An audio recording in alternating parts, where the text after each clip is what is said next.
సురేష్ గారు hi. Hello అన్న hi. రెండు సూపర్ హిట్లు పడ్డాయి. ఒక ప్రీ వెడ్డింగ్ షో అనేది ఒక సక్సెస్, రాజు వెడ్స్ రాంబాయ్ అనే ఒక success, back to back success పడ్డాయి. First of all congratulations. Thank you అన్న. బట్ చాలా మందికి సురేష్ బొబ్బిలి అనేవాడు ఏం చేశాడు, ఏం సినిమా అనేది తెలియదు. అండ్ మీ కెరియర్ లో విరాట పర్వం అనేది ఒక బ్రేక్ పాయింట్ అనుకోవచ్చు మీకు. ఎస్పెషల్ అందులో కోలు కోలే అనే సాంగ్ చాలా గారికి 4 ఫిల్మ్స్ చేసిన అన్న. సురేష్ బొబ్బిలి నేను ఒక 4 సినిమాలు కలిసి చేసాం. అప్పటికి యూట్యూబ్ అంత గొప్పగా లేదు, అంటే సోషల్ మీడియా కూడా అంత గొప్పగా లేదు. ఇప్పుడు మళ్ళీ వెళ్ళి ఆ పాటలన్నీ కూడా సరదాగా చూడండి టైం ఉన్నప్పుడు. తిప్పరామీసంలో ప్రీ వెడ్డింగ్ వీడియోస్ కి ఆ పాటే ప్రతి ఒక్క వెడ్డింగ్ కు ఉంటది అన్న. నీది నాది ఒకే కథలో హిట్ పాటలు అన్న. మీ పాటలు కానీ మీరు కానీ తెలియకపోవడం ఏంటి జనాలకి, ఎందుకు రీచ్ అవ్వలేదు అనుకుంటున్నారు మీరు? అంటే అదే అన్న, లైక్ నేను ఒక సినిమాలో ఒక మ్యూజిక్ బీట్ ఉంటుంది, హీరోయిన్ అసలు బీభత్సంగా డాన్స్ చేస్తుంది ఆ బీట్ కి. అది మీరు కంపోజ్ చేసిందని నిన్న దసరా ఫిలిం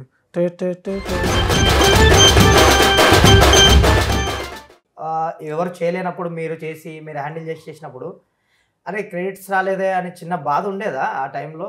మొత్తం స్కోర్ అయిపోయింది, బ్యాక్గ్రౌండ్ స్కోర్ అయిపోయింది, క్రెడిట్ మనదే పడాలి, నా క్రెడిటే పడాలి, మనకు వచ్చిందే మనది, మన కన్సంలో ఉన్నదే మన తిండి. లైక్ మీ విషయంలో కూడా నేను ఏం విన్నానంటే ఒక టైంలో డ్రింకింగ్ హ్యాబిట్ ఉండేది, బాగా అడిక్ట్ అయిపోయాడు. మూడు జన్మలకు సరిపోని తాగిన అన్న నేను. అవునా?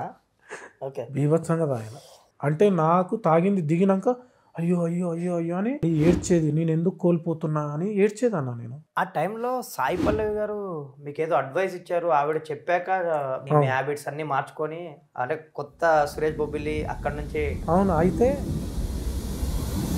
బేసిక్గా ఆ పాట రిలీజ్ అయింది, చార్ట్ బస్టర్ అయింది, రాంబాయిని మీద మనసు సాయని అని చిన్న నుంచి పెద్దల వరకు అందరూ వింటూ సోషల్ మీడియాలో రీల్స్, ఇన్స్టాగ్రామ్ అన్ని జరుగుతుంది. ఆ మంజులని మీద మనసు సాయని సేమ్ ఇక్కడ నుంచి తీసుకొని కాపీ కొట్టిండా సురేష్ బొబ్బిలి. అయితే అది కాపీ రాంబాయి సాంగ్. మీకు చరణం అంతా అసలు వైరల్.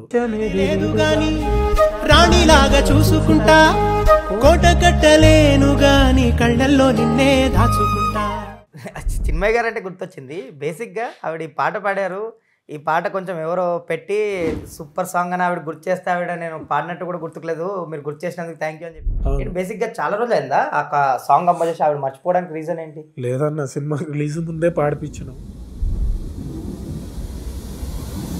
సో మిక్సింగ్ తేడా కొట్టడం అనేది సాంగ్ మీద ఎంత ఇంపాక్ట్ చూపిస్తుంది? 100% అన్న. మిక్సింగ్ అనేది చాలా ఇంపార్టెంట్. ఇప్పుడు మనం ఎంత లైవ్లు చేసి, ఎంత ఆర్కెస్ట్రేషన్ కంపోజ్ చేసుకొని, రికార్డ్ చేసుకొని, ఎంత చేసిందంతా మిక్స్ దగ్గరనే ఉంటుంది. నిజంగా తెలుగు సినిమా కలమ్మ తల్లికి నా హృదయపూర్వక ధన్యవాదాలు అన్న. ఎందుకంటే పడిన చోటనే నన్ను లేపి కూర్చోబెట్టింది. సురేష్ గారు హాయ్. హలో అన్న హాయ్. చాలా రోజుల నుంచి అనుకుంటున్నాం, ఫైనల్గా ఇప్పటికీ కుదిరింది. అవునవునన్న. యాక్చువల్లీ మీతో ఇంటర్వ్యూ చేయాలని నేనే ఎప్పటి నుంచో అనుకుంటాం, మధ్యలో మిమ్మల్ని అడిగినా కూడా. ఓకే. మీరు సినిమా తర్వాత చేద్దాం. అవును, మనం ఈ సినిమా తర్వాత మాట్లాడడానికి ఎక్కువ స్కోప్ ఉంటుంది అని చెప్పారు. వెయిటింగ్. సో ఫైనల్ గా దేనికైనా ఒక మూమెంట్ వాళ్ళు అంటారు, ఈ రోజు వచ్చింది మనం సక్సెస్ తర్వాత. పైగా ఒక్క సక్సెస్ కాదు, మీరు బ్యాక్ టు బ్యాక్ సక్సెస్. అవును అవును అవును. ఫస్ట్ ఆఫ్ ఆల్ నిజంగా రెండు సూపర్ హిట్లు పడ్డాయి. చాలా రోజుల తర్వాత పడిగాపులు కాల్చిన మీ ప్రతిభకి ఒక ప్రీ వెడ్డింగ్ షో అనేది ఒక సక్సెస్, రాజు వెడ్స్ రాంబాయ్ అనే ఒక success, back to back success పడ్డాయి. First of all congratulations. Thank you అన్న, థ్యాంక్ యూ సో మచ్. ఈ సక్సెస్ ఇచ్చిన తెలుగు ప్రేక్షకులు కూడా నా హృదయపూర్వక ధన్యవాదాలు అన్న. నేను ఎప్పటి నుంచో వెయిట్ చేస్తున్న సక్సెస్ ఇది. చాలా సినిమాలు చేసినాం, బట్ కథ రీచ్ అవ్వకపోవడమా ఏదో తెలియదు, కానీ మ్యూజికల్గా నాకు ఎక్కడ నేను అన్సాటిస్ఫాక్షన్తో లేను. ఒక బ్రేక్ రాలేదు, బ్రేక్ రాలేదు. సో ఈ మంత్ నవంబర్ మంత్ 2025 నాదే అని అందరూ అంటుంటే హ్యాపీగా అనిపిస్తుంది. సో క్యాలెండర్లో నవంబర్ అనేది ఒక స్పెషల్ మంత్ లాగా అనిపిస్తుంది ఇంకా సురేష్ బొబ్బిలి క్యాలెండర్లో. చూడాలన్న, చూడాలి. అండ్ మీ విషయంకి వచ్చేసరికి చాలా మందికి మీ నేపథ్యం ఏంది, అసలు ఎక్కడి నుంచి వచ్చారు ఏంది అనేది తెలియదు. అసలు ఫస్ట్ ఆఫ్ ఆల్ ఏంది, అసలు ఎక్కడి నుంచి వచ్చారు, బ్యాక్ డ్రాప్ గారి? మా విలేజ్ గౌరారం అన్న. ఓకే. గ్రామం వచ్చి గౌరారం, మండలం బయ్యారం. ఇంతకుముందు ఉమ్మడి ఖమ్మం జిల్లా ఉండే, ఇప్పుడు మహబూబాబాద్ డిస్ట్రిక్ట్లోకి వచ్చింది. సో అమ్మ నాన్న వ్యవసాయం చేస్తారు, నాన్న stage artist. Actually stage artist, ఆయన ఫ్లూట్ కూడా ప్లే చేస్తారు. మదర్ వచ్చేసి పొలాలలో నాట్లు పాడడం, ఎక్కడన్నా పెళ్ళిళ్ళకు నలుగు పెట్టేటప్పుడు పాటలు, మంచి సింగర్, వాయిస్ ఎక్స్ట్రాడినరీ వాయిస్ ఆమెది. నాన్న స్టేజ్ ఆర్టిస్టు. సో నాకు అక్కడి నుంచి వచ్చింది బేసిక్గా ఈ మ్యూజిక్ కానీ ఈ సెన్స్ వాళ్ళిద్దరి నుంచి వచ్చింది. మా అన్నయ్య కూడా మ్యూజిక్ డైరెక్టరే, ఓకే. నందన్ రాజ్ అని. ఆయన ఇంతకుముందు స్వీట్ హార్ట్ అని, కాళీచరణ్ అని, కాళీచరణ్ సినిమా ఆ మూవీస్కి ఆయన మ్యూజిక్ డైరెక్టర్.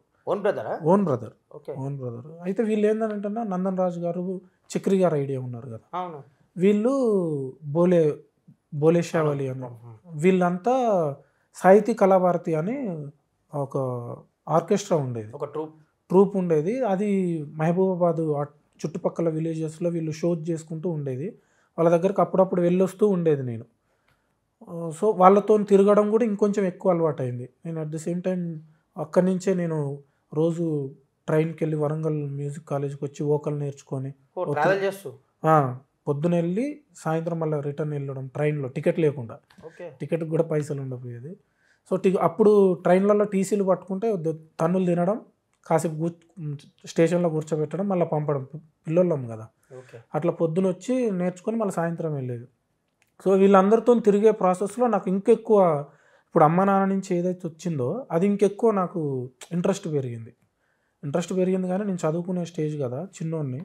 వీళ్ళు చక్రి గారు వచ్చేసారు ఇండస్ట్రీకి. వచ్చేసినాక ఆయన వెనకాల, ఆయన వచ్చి సక్సెస్ అయినాక ఆయన వెనకాల మా అన్న, బోలే గారు, వీళ్ళందరూ రావడం జరిగింది. వాళ్ళు వచ్చినాక నేను వాళ్ళ దగ్గరకు వచ్చి ఎట్లయినా మనం కొట్టాలి అనే ఒక ఇంట్రెస్ట్తో ఉండేదన్న. నేను బాగా చిన్నప్పటి నుంచే రాసుకోవడం, ట్యూన్లు చేసుకోవడం. ఊర్లో మాది నీళ్ళ ట్యాంక్ ఉంటుంది, వాటర్ ట్యాంక్. వాటర్ ట్యాంక్లో లోపలికి వెళ్తే రివర్బ్ ఉంటుంది, అప్పుడే కొత్తగా కడుతున్నాడు.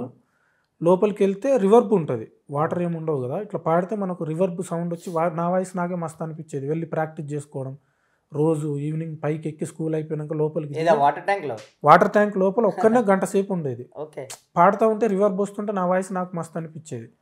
కొత్త పాటలే పాడేది నేను. వచ్చిన పాటలు కూడా పాడకపోయేది, రిలీజ్ అయిన పాటలు కాదు, కొత్తగా ఏదో అరుస్తూ ఉండేది. అక్కడి నుంచే ఇంట్రెస్ట్ వచ్చింది. అన్న వాళ్ళు ఎప్పుడైతే వచ్చి ఇండస్ట్రీకి వచ్చి అప్పుడప్పుడే సెటిల్ అవుతున్న ప్రాసెస్లో నేను కూడా వస్తానా అని అడిగింటిని. అంటే వద్దు, నువ్వు ఏజ్ కరెక్ట్ కాదు, నువ్వు చదువుకున్నాక రా అని అంటే, ఇంటర్ అయిపోయాక డిగ్రీకి హైదరాబాద్కి వచ్చినాను. హైదరాబాద్కి వచ్చి సాక్షి పేపర్ ఐడియా ఉంది, సాక్షి పేపర్ ప్రమోటర్గా జాయిన్ అయినా. డిగ్రీ చదువుకుంటూ సాక్షి పేపర్ మీడియాలో ఫస్ట్ ఎంట్రీ, ప్రమోటర్. అప్పుడే సాక్షి పేపరు లాంచ్ అవ్వబోతుంది, దానికి ప్రమోటర్స్ కావాలంటే నేను వెళ్ళి జాయిన్ అయ్యి ఆ ప్రాసెస్లో ఏమంటారు ప్రమోటర్గా చేసుకుంటూ వచ్చిన జీతం ఇది చేసుకుంటూ కాలేజ్కి వెళ్తూ అన్న వాళ్ళకి ఫోన్లు చేసి నేను వస్తా అన్న అని చెప్పడం, నాకు తోచింది ఏదో నేను రాసుకోవడం, వాక్మెన్ ఒకటి కొనుక్కొని రికార్డ్ చేసుకోవడం, కోటికి వెళ్ళి వాక్మెన్ అట్లా ఏదో చేసుకుంటూ వస్తున్నా. వన్ ఫైన్ డే అన్న వాళ్ళు కలుద్దామని స్టూడియోకి వెళ్తే అక్కడ అన్న వాళ్ళు పెట్టిన స్టూడియోలో కొంతమంది పార్ట్నర్స్ ఉన్నారు. పార్ట్నర్స్ ఏమన్నారంటే, ఇప్పుడు మనం కొంచెం భారం అవుతుంది కదా, ఇంత స్టూడియో పెట్టుకున్నాం, మళ్ళీ మనం ఇక్కడ మళ్ళీ మీ తమ్ముడిని పెట్టుకొని మనకు ఇంకొంచెం భారం అవుతుంది, ఎందుకు వద్దు అని అనేసరికి మా అన్న కూడా ఆలోచించాడు. మా అన్నకు ఉండే నన్ను పెట్టుకోవాలి, తమ్మునికి ఏదో చేయాలని. పాపం అప్పుడు ఆయన కూడా అప్కమింగ్లో ఉన్నాడు కదా, ఎదిగే ప్రాసెస్లో. చుట్టూ ఉన్న వాళ్ళు లేదు, మీ తమ్ముడిని ఇక్కడ పెట్టలేము, వద్దు అని అన్నారు. అంటే అప్పుడు ఆఫీస్ బాయ్ అదే రోజు ముందు రోజు మానేసి వెళ్ళిపోయాడు ఆ స్టూడియోలో ఉన్న ఆఫీస్ బాయ్. నేను అన్న నాకు ఆఫీస్ బాయ్ లేడు కదా, నేను ఆఫీస్ బాయ్గా ఉంటా, నాకు శాలరీ వద్దు, నేను ఆఫీస్ బాయ్గా ఉంటా, మొత్తం పనులన్నీ చేసుకుంటా, నేను ఇక్కడే ఉంటా, పని నేర్చుకుంటా అని చెప్పినాక సరే కదా, మంచిదే కదా అని వాళ్ళు కూడా అట్లయితే ఓకే మాకు అని అన్నారు. వాళ్ళకు ఒక 4,000 అప్పుడు శాలరీ మిగులుతుంది కదా, ఓకే మాకు అన్నారు. నేను అక్కడ ఆఫీస్ బాయ్గా జాయిన్ అయ్యి, అంటే ఉండి మా అన్న వాళ్ళ స్టూడియోనే, బట్ అన్నది ఓన్ అని కాదు, పార్ట్నర్స్ అందరూ. దాంట్లో ఆఫీస్ బాయ్గా ఉండి అక్కడ ఉన్న ఇంజనీర్ విష్ణు గారు అని ఉండే, బాలు అండ్ విష్ణు గారు, వాళ్ళతో కొంచెం ఫ్రెండ్షిప్ చేసుకొని వాళ్ళకి ఫుడ్, అప్పటి వరకు వాళ్ళు బయట తింటున్నారు, వాళ్ళకి ఫుడ్ వండి పెట్టడం, కుకింగ్ చేయడం, మంచిగా కూర వండి పెడితే వాళ్ళు టేస్టీగా తింటూ అరే వీడు అని కొంచెం నాకు దగ్గర అవ్వడం, పడుకున్నప్పుడు కాళ్ళు ఒత్తడం. ఆయనది ఒక చేయి పని చేయదు, రైట్ హ్యాండ్ పని చేయదు, డైలీ ఆ రైట్ హ్యాండ్కి మసాజ్ చేయడం, సార్ సిస్టమ్ ఎట్లా ఆన్ చేయాలి సార్ నాకు తెలియదు, నేర్పరా సార్ అని అడగడం. అట్లా అడుగుతున్నాక 3 monthsకేమో చెప్పిండు సిస్టమ్ ఎట్లా ఆన్ చేయాలని. నాకు తెలియదు అప్పటి వరకు సిస్టమ్ ఎట్లా ఆన్ చేయాలి, స్టూడియో లోపలికి కూడా రానియకపోయేది అప్పుడు. మెల్లగా వాళ్ళని దగ్గర చేసుకొని సిస్టమ్ ఎట్లా ఆన్ చేయాలని నేర్చుకొని రోజు నైట్లు ఆయనని కాళ్ళు ఒత్తుకుంటూ, సార్ నాకు కొంచెం నేర్పండి సార్ ప్లీజ్, కొంచెం నాకు హెల్ప్ అవుతుంది సార్ అని అడుక్కుంటూ అట్లా నైట్లు ఆయన చెప్తుంటే నైట్లు వెళ్ళి చూడడం, నేర్చుకోవడం దొంగతనంగా. ఒకరోజు నేను దొరికిన నైట్ సడన్గా స్టూడియో ఓనర్స్లో ఒక ఆయన వచ్చి నేను సిస్టమ్ ముందు కూర్చొని ఉన్నా, విష్ణు గారు బయట కూర్చొని ఉన్నారు, వచ్చి నన్ను పిచ్చి తిట్టులు తిట్టి స్టూడియోలోకి వెళ్ళి, అంటే బూతులే, వెళ్ళిపో అంటే 2 కాళ్ళు పట్టుకొని బతిలాడి, మళ్ళీ దండం పెడతాను బతిలాడి, మళ్ళీ నేనేంకెళ్ళను లోపలికి వెళ్ళను అని చెప్పి బయటని ఈడ వరండాలో పడుకుంటా, లోపలికి వెళ్ళను అని చెప్తే దానికి ముందు ఒక ఇన్సిడెంట్ అయింది.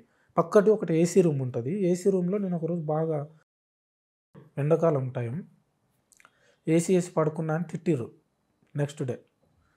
దాని తర్వాత ఇది అయింది. ఇక సో నేను ఇక్కడే పడుకుంటా, వరండాలో పడుకుంటా, లోపలికి వెళ్ళానని బతిలాడి, మళ్ళీ ఎవరికి తెలియకుండా రిక్వెస్టెడ్గా విష్ణు గారిని బతిలాడుకుని, విష్ణు గారికి నా మీద కన్సర్న్ ఉండదు, అరే వీడు పాపం అని నేర్చుకోవాలని తపన పడుతున్నాడని బతిలాడుకొని అట్లా రోజు నైట్లు వెళ్ళడం, నేర్చుకోవడం.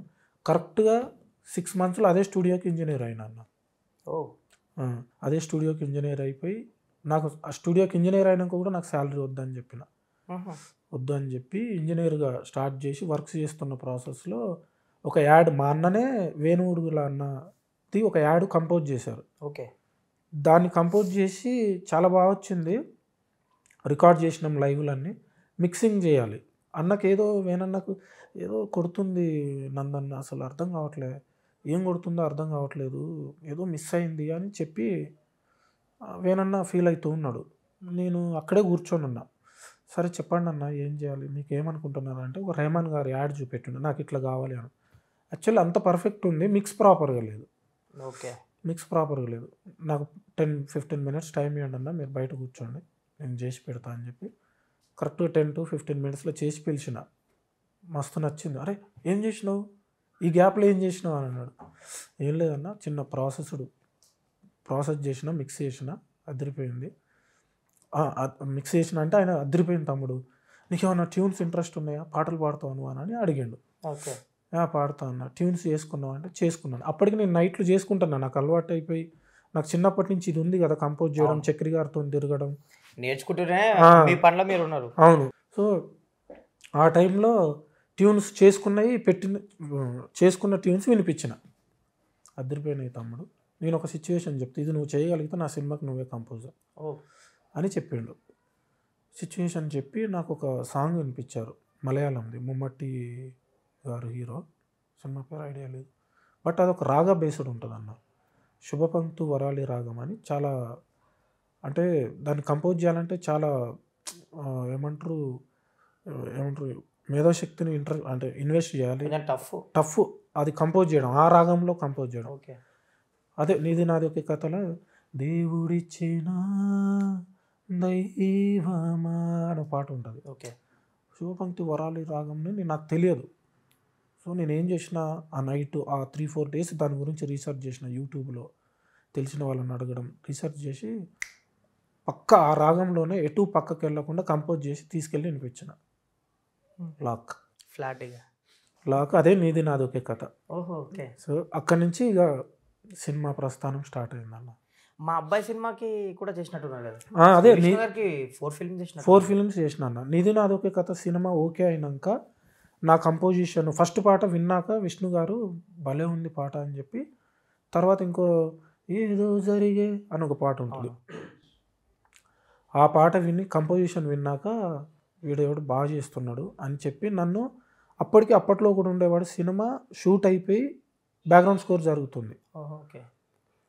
సో వీడు బాగా చేస్తున్నాడు, మనది అప్పట్లో కూడా ఉండేవాడు, బ్యాక్గ్రౌండ్ స్కోర్ వీనితో చేయిస్తే ఎట్లుంటుంది అని చెప్పి నన్ను పిలిచి అప్పట్లో కూడా ఉండేవాడు బ్యాక్గ్రౌండ్ స్కోర్ ఇచ్చారు. దాని తర్వాత వెంటనే మా అబ్బాయి సినిమా ఇచ్చారు, దాని తర్వాత వెంటనే తిప్పరమేశం ఇచ్చారు. Okay, back to back 4 films చేసిన అన్న. మీరు కూడా చిన్న గ్రాటిట్యూడ్ చూపించారు మొన్న. అవును. ఎస్పెషల్లీ ఆయన ఏంటంటే, ఆయన మీ గురించి చెప్పి ఆ పాటలు బాగుంటాయి, మళ్ళీ ఒకసారి వెళ్ళి నిజంగా చాలా బాగుంటాయి అన్న. తిప్పరమేశంలో ఒక పాట యాక్చువల్లీ పెళ్ళిళ్ళకు ప్రీ వెడ్డింగ్ షోలు చేసుకున్నాక ప్రీ వెడ్డింగ్ వీడియోస్కి ఆ పాట ప్రతి ఒక్క వెడ్డింగ్కి ఉంటుంది అన్న. ఓకే. రాధారమణం ఇది ప్రేమ మధురం, ఆ పాట ప్రతి వెడ్డింగ్ ఆల్మోస్ట్ 10 వీడియోస్లో 9 or 8 డిజిటల్ వెడ్డింగ్ ఇన్విటేషన్ లో కూడా ఇప్పుడు అదే వాడుతున్నారు. ఆ పాట తిప్పరమిసంది, కానీ చాలా మందికి తెలియదు అది. సురేష్ బొబ్బిలి కంపోజర్ ఇది తెలియదు. అవును, అదొకటి. నీది నాదొకే కథలో హిట్ పాటలు అన్న. ప్రతి నాలో నేను నీలో నేను చాలా బాగుంటుంది. అదో పాట. పార్వతి తనయుడవో గజానన అనో ఫోక్ పాట ఉంటుంది. ఇంకో పాట అసలు యూత్కి ఎక్కాల్సిన పాట, రిలీజ్ టైం రాంగో ప్రమోషన్ లేకో ఎక్కలేదు, కానీ ఏందిరాయి జనాల గోల ఇల్లే సెంట్రల్ జైల అనో పాట ఉంటుంది. సినిమాలో ఉండదు, కనెక్టివిటీగా సినిమాలో ఉండదు, బట్ నార్మల్గా రిలీజ్ చేశారు. ఆ పాట చాలా మందికి తెలుసు, అది నేను చేసిన తెలియదు. సో అట్లనే మా అబ్బాయి దాంట్లో కూడా మంచి పాటలు ఉంటాయి. అందుకే ఆ టైంలో ఇప్పుడు మీరు అన్నట్టు ఇన్ని ఇయర్స్ ఉంది మీ జర్నీ, బట్ చాలా మందికి సురేష్ బొబ్బిలి అనేవాడు ఏం చేశాడు, ఏం సినిమా అనేది తెలియదు. చాలా మందికి, ఎక్కువ మందికి ఇప్పుడు మనం మాట్లాడుకునేది ఏంటంటే విరాట పర్వం గురించి సినిమాలు అంటే. బట్ చాలా సినిమాలు ఉన్నాయి కొంచెం మీరు చేసినాయి. ఎందుకు అంటే ఒక మ్యూజిక్ డైరెక్టర్గా, ఒక కంపోజర్గా మీ పాటలు కానీ మీరు కానీ తెలియకపోవడం ఏంటి జనాలకి? ఎందుకు రీచ్ అవ్వలేదు అనుకుంటున్నారు మీరు? అంటే అదే అన్న, మొన్న విష్ణు గారు చెప్పినట్టు ఆ టైంకి సోషల్ మీడియా అంత లేదు. 2017 ఇది నాదొకే కథ అంటే అప్పుడప్పుడే వస్తుంది. 18 మా అబ్బాయి, 17లోనే అప్పట్లో ఒకడు ఉండేవాడు. దాని తర్వాత కొంచెం విరాటపురం ఆ టైం నుంచి కొంచెం తెలిసింది. సో సోషల్ మీడియా లేదు, సాంగ్స్ ప్రమోషన్ మెయిన్ ఇంపార్టెంట్ అన్న. ఇప్పుడు సాంగ్స్ కి బీభత్సంగా ప్రమోషన్ చేస్తేనే ఇప్పుడు మనం ఏదన్నా ఒక ప్రోడక్ట్ వచ్చిందని జనాలకు, ఇప్పుడు సింపుల్ థింగ్ అన్న, మనం ఒక ఇంటికి వెళ్ళినాం, చుట్టాల ఇంటికి వెళ్ళినప్పుడు మనం ఇంటి బయట కూర్చొని ఒక గంట సేపు వెయిట్ చేసి పోయి నాకు ఇంటికి పోతే అన్నం పెట్టలేదు అనడం తప్పు. నువ్వు ఇంట్లోకి వెళ్ళి కనబడితే అరే బిడ్డ వచ్చిన వారు ఆ కూర్చో తిను బిడ్డ అని పెడతారు. నువ్వు ఇంటి బయట కూర్చొని కనబడకుండా వెళ్ళిపోతే ఎట్లా? సో అట్లనే పాట కూడా మనం వచ్చినామని కొంతమందికి తెలిస్తే వాడు తీసుకెళ్తాడు నచ్చితే. ఆ టైంలో అది లేదు. ఇప్పుడు మన రాంబాయి పాట కూడా స్టార్టింగ్లో కొంత మనం ఇది వచ్చిందని చెప్పుకోగలిగితేనే తర్వాత దాన్ని జనాలు భుజాన వేసుకొని తీసుకెళ్ళారు. మనం చెప్పుకోగలిగే స్టేజ్లో ఉండాలి, వచ్చిన పాటను ప్రమోట్ చేసుకోవాలి. సో నాకు అది తక్కువ. ఆ టైంలో మేము చేసిన ఆ సినిమాలు కూడా తక్కువ ప్రమోషన్ అనే ఈ థాటే తక్కువ ఉండేది. ఎక్కువ సినిమా ప్రమోషన్ చేయాలి ఈ ప్రాసెస్లో ఉండేది. ఇంకోటి ఏంటంటే అప్పుడు మంచి సాంగ్ వచ్చి ఎవడన్నా విని వానంతట షేర్ చేస్తే తప్పితే వేరే ఆప్షనే లేదు. అండ్ మీ కెరియర్లో విరాట పర్వం అనేది ఒక బ్రేక్ పాయింట్ అనుకోవచ్చు మీకు మ్యూజిక్ డైరెక్టర్గా. అంటే ఆ సినిమా సక్సెస్ అవ్వలేదు, అనుకున్నంత రీచ్ అవ్వలేదు, పక్కన పెడితే మీకైతే మంచి కంపోజర్గా మంచి పేరు తీసుకొచ్చింది. మీరు అన్నట్టు ఇప్పటికీ ఒక ఐడెంటిటీ అంటే సురేష్ బొబ్బిలి అంటే విరాట పర్వం అంటారు. ఎస్పెషల్ అందులో కోలు కోలే అనే సాంగ్ చాలా నా ఫేవరెట్ సాంగ్, అది బాగుంటుంది. లైక్ అంటే సాయి పల్లవి గారు, రానా గారు ఇట్లా ఒక పెద్ద స్టార్స్ ఉండి, ఒక పెద్ద కాన్వాస్ ఉండి, ఒక పెద్ద సినిమాలో అయితేనే మ్యూజిక్ డైరెక్టర్గా, కంపోజర్గా పాటలు బయటకు వెళ్తాయి అంటారా? అది నమ్ముతారా మీరు? అట్లనే ఏం లేదన్న. బేసిక్గా ఇప్పుడు రాంబాయి మరి అసలు స్టార్సే లేరు కదా. రాజు వెడ్స్ రాంబాయిలో అప్పటికి నీది నాది ఒకే కథ ఎంతవరకు రీచ్ అవ్వాలో అంతవరకు రీచ్ అయింది. అప్పుడు శ్రీ విష్ణు గారు స్టార్ కాదు. పాటలు రీచ్ కాకపోవచ్చు కానీ సినిమా రీచ్ అయింది, బట్ మాసెస్లోకి వెళ్ళలే, ఒక స్టేజ్ వరకు వెళ్ళింది. ఇప్పుడున్న పరిస్థితి, అప్పుడైతే స్టార్స్ ఉంటేనే రీచ్ ఉండేదన్న. ఏది చిరంజీవి గారు వాళ్ళు ఉన్నప్పుడు. బట్ ఈ మధ్య కాలంలో స్టార్స్ అట్లా ఏం లేదని నా ఫీలింగ్. రీసెంట్గా వచ్చిన మౌలి సినిమా ఏందన్న, లిటిల్ హార్ట్స్, స్టార్ కాదు కదా, తనకు తాను ప్రమోట్ చేసుకున్నాడు. అసలు ఎక్కడ చూడు మనోడే ప్రమోషన్లో. ప్రమోషన్ ఇంపార్టెంట్, ఇప్పుడు స్టార్ కాదు. మేము వచ్చినామని చెప్పుకుంటే చాలు, తెలిస్తే చాలు, వచ్చేస్తున్నారు. స్టార్స్ అని ఏం లేదనిపిస్తుంది నాకైతే. ఇప్పుడు విరాట పర్వంకి వచ్చేసరికి అంటే మ్యూజిక్ కంపోజర్గా మీకు ఒక ఛాలెంజింగ్గా, లైక్ అక్కడ సాయి పల్లవి గారు, రానా గారు, ఒక మంచి ఆపర్చునిటీ, వేణు గారు మిమ్మల్ని నమ్మడం, అది ఒక ఛాలెంజింగ్ అనిపించవచ్చా మీ కెరియర్కి ఆ ఆల్బమ్ కానీ ఆ సినిమా? అవునన్నా, ట్రూ కదా. అప్పటికి ఎవరు అంటే ఓకే ఒక సినిమా చేసి ఉన్నా, 2 సినిమాలు. వేనన్న తీసుకెళ్ళి నాకు వాళ్ళని పరిచయం చేసి వీడు మంచి కంపోజర్ అని చెప్పినాక వాళ్ళు నన్ను బిలీవ్ చేసి నన్ను యాక్సెప్ట్ చేయడం అనేది పెద్ద విషయం కదా. ఇప్పుడు వేనన్నకు నేను తెలుసు, ఇప్పుడు మీరు నేను కలిసి తిరుగుతున్న ప్రాసెస్లో నేనేంటో మీకు అర్థమవుతుంది, కానీ మీ చుట్టూ వాళ్ళకి తెలియదు. సో వాళ్ళు అర్థం చేసుకొని ఒక 2 ట్యూన్లు కంపోజ్ చేసినాక దీంట్లో వాల్యూ ఉంది, అంటే దీనికి ఒక మనోడికి స్ట్రెంగ్త్ ఉంది, హ్యాండిల్ చేయగలిగే స్ట్రెంత్ ఉందని నమ్మి తీసుకోవడం పెద్ద విషయం కదా. అసలు వాళ్ళకు నేను మనస్ఫూర్తిగా సుధాకర్ చేర్కూర్ గారికి, ప్రొడ్యూసర్, అండ్ రానా సార్కి, సాయి పల్లవి గారికి, సురేష్ బాబు గారికి, అందరికి మించి వేణన్నకు, అంటే నన్ను ఇప్పుడు అక్కడికి వెళ్ళినా అంటే కారణం వేణన్న గారు. వాళ్ళకి అసలు నా హృదయపూర్వక ధన్యవాదాలు. ఒక టైంలో బేసిక్గా ఇండస్ట్రీలో అంటే సెల్ఫ్ డిసిప్లిన్ అనేది కూడా ఉండాలి. వర్క్ ప్యాషన్ ఉన్నా, సినిమా మీద పిక్చర్ ఉన్నా, ఆ సెల్ఫ్ డిసిప్లిన్ లేకపోతే ఎవరైనా కింద పడతారు. లైక్ మీ విషయంలో కూడా నేను ఏం విన్నానంటే, ఒక టైంలో డ్రింకింగ్ హ్యాబిట్ ఉండేది, బాగా అడిక్ట్ అయిపోయాడు, ఫోన్లు లిఫ్ట్ చేసేటోడు కాదు, అసలు ఆ వర్క్ మీద ఫోకస్ ఉండేది కాదు, లైక్ ఎందుకో అన్డిసిప్లిన్ ఉండేటోడు, ఫోకస్గా లేకపోవడం అనేది. సో ఏంటి, ఎందుకు ఆ ఫేజ్ ఏమైంది అసలు? ఆల్కహాల్కి అంతా అడిక్ట్ అయ్యి కెరియర్ని అటు ఇటు చేసుకోవడం, ఎందుకు కింద పడడం? యాక్చువల్లీ దీనికి రామ్ చరణ్ గారు ఒక స్టేజ్ మీద ఒక మాట అన్నారన్న, నువ్వు ఎంత విద్య ఉందని కాదు, ఎంత డిసిప్లిన్గా ఉన్నావు అనేది పనిచేస్తుంది. ఇండస్ట్రీలో నీకు విద్య కంటే, టాలెంట్ కంటే డిసిప్లిన్ చాలా ఇంపార్టెంట్ అనేది ట్రూ. అది నిజం, అది నిజం. నాకేమైందంటే అన్న, గైడెన్స్ లేదు ప్రాపర్గా, చెప్పేటోళ్ళు లేరు, తెలిసి తెలియని వయసు, మదర్ ఫాదర్ లేరు, అన్నవాళ్ళు ఉన్నారు పాపం, అన్న చెప్పేది. కానీ ఆ టైంకి నేనున్న నా ఏజ్కి నేను చెప్తే వినే రకంగా కూడా ఉండకపోయేది. అంటే వినే రకంగా కాదు, బ్రెయిన్ అంతా టీనేజ్గా అన్న, అంటే మనకు తెలియదు ఎట్లుండాలో తెలియదు, మనం పెరిగిన వాతావరణం వేరు. మనం అంటే నేను పెరిగిన వాతావరణం మీకు అది చెప్పినగా, ఒక పేపరు ప్రమోటరు, అంటే ఒక స్లాప్లు వేసినప్పుడు పేపర్ కొడతారు కదా, ఏమంటారు, పేపర్ కొడతారు అన్న, అది చేసిన, హెరిటేజ్ కంపెనీలో పాల ట్రేలు మోసే ఒక ఇదిగా చేసిన, అంటే నేను పెరిగిన వాతావరణం వేరు. బట్ నాకు ఒక ఎయిమ్ ఉండేది, మనం కొట్టాలి కొట్టాలి కొట్టాలని. కానీ ఎక్కడికైతే వచ్చినామో అక్కడికి వచ్చినాక ఆ ఎయిమ్ గురించి మర్చిపోయినా నేను. వచ్చినాం ఎయిమ్ దగ్గరికి వచ్చినాక ఏమైపోయిందంటన్నా, ఫ్రెండ్స్, ఆ టైంకి ఆ టీనేజ్కి చిన్న లవ్, దాంట్లోకి వెళ్ళిపోవడం, చిన్న బ్రేకప్ లాంటిది అవ్వడం, నేను అట్నుంచి వెళ్ళి డ్రింక్కి అలవాటు పడిపోయినా. డ్రింక్కి అలవాటు పడిపోయి ఫోన్లు ఎత్తిపోయేది అసలు. అది ఎవరు చేస్తున్నాడు, చేసేది సాయి పల్లవి గారా, వేణన్ననా, ఎవరు చేస్తున్నారు అనేది నథింగ్. ఇక అంటే నాకు తాగింది దిగినాక అయ్యో అయ్యో అయ్యో అయ్యో అని గాబరపడి ఏడ్చేది, నేను ఎందుకు కోల్పోతున్నా అని ఏడ్చేది అన్న. నేను ఒక 3 days కంటిన్యూగా తాగి మళ్ళీ మొత్తం కంప్లీట్గా ఆఫ్ అయిపోయి దిగిపోయినాక ఈ ఫోన్లు మిస్డ్ కాల్స్ చూసి అయ్యో నేను కిల్ చేసుకుంటున్నానా అని ఏడ్చేది. సూసైడికల్ థాట్స్ వచ్చేది, అవసరమైంది, అయిపోయింది మనది, లైఫ్ అయిపోయింది అని ఏడ్చేది. మళ్ళీ ఏడ్చే ప్రాసెస్లో మళ్ళీ తాగేది, మళ్ళీ ఫోన్లు ఎత్తపోయేది. అంటే ఈ ప్రాసెస్ నాకు ఆల్మోస్ట్ ఒక 1.5 year 2 years అన్న.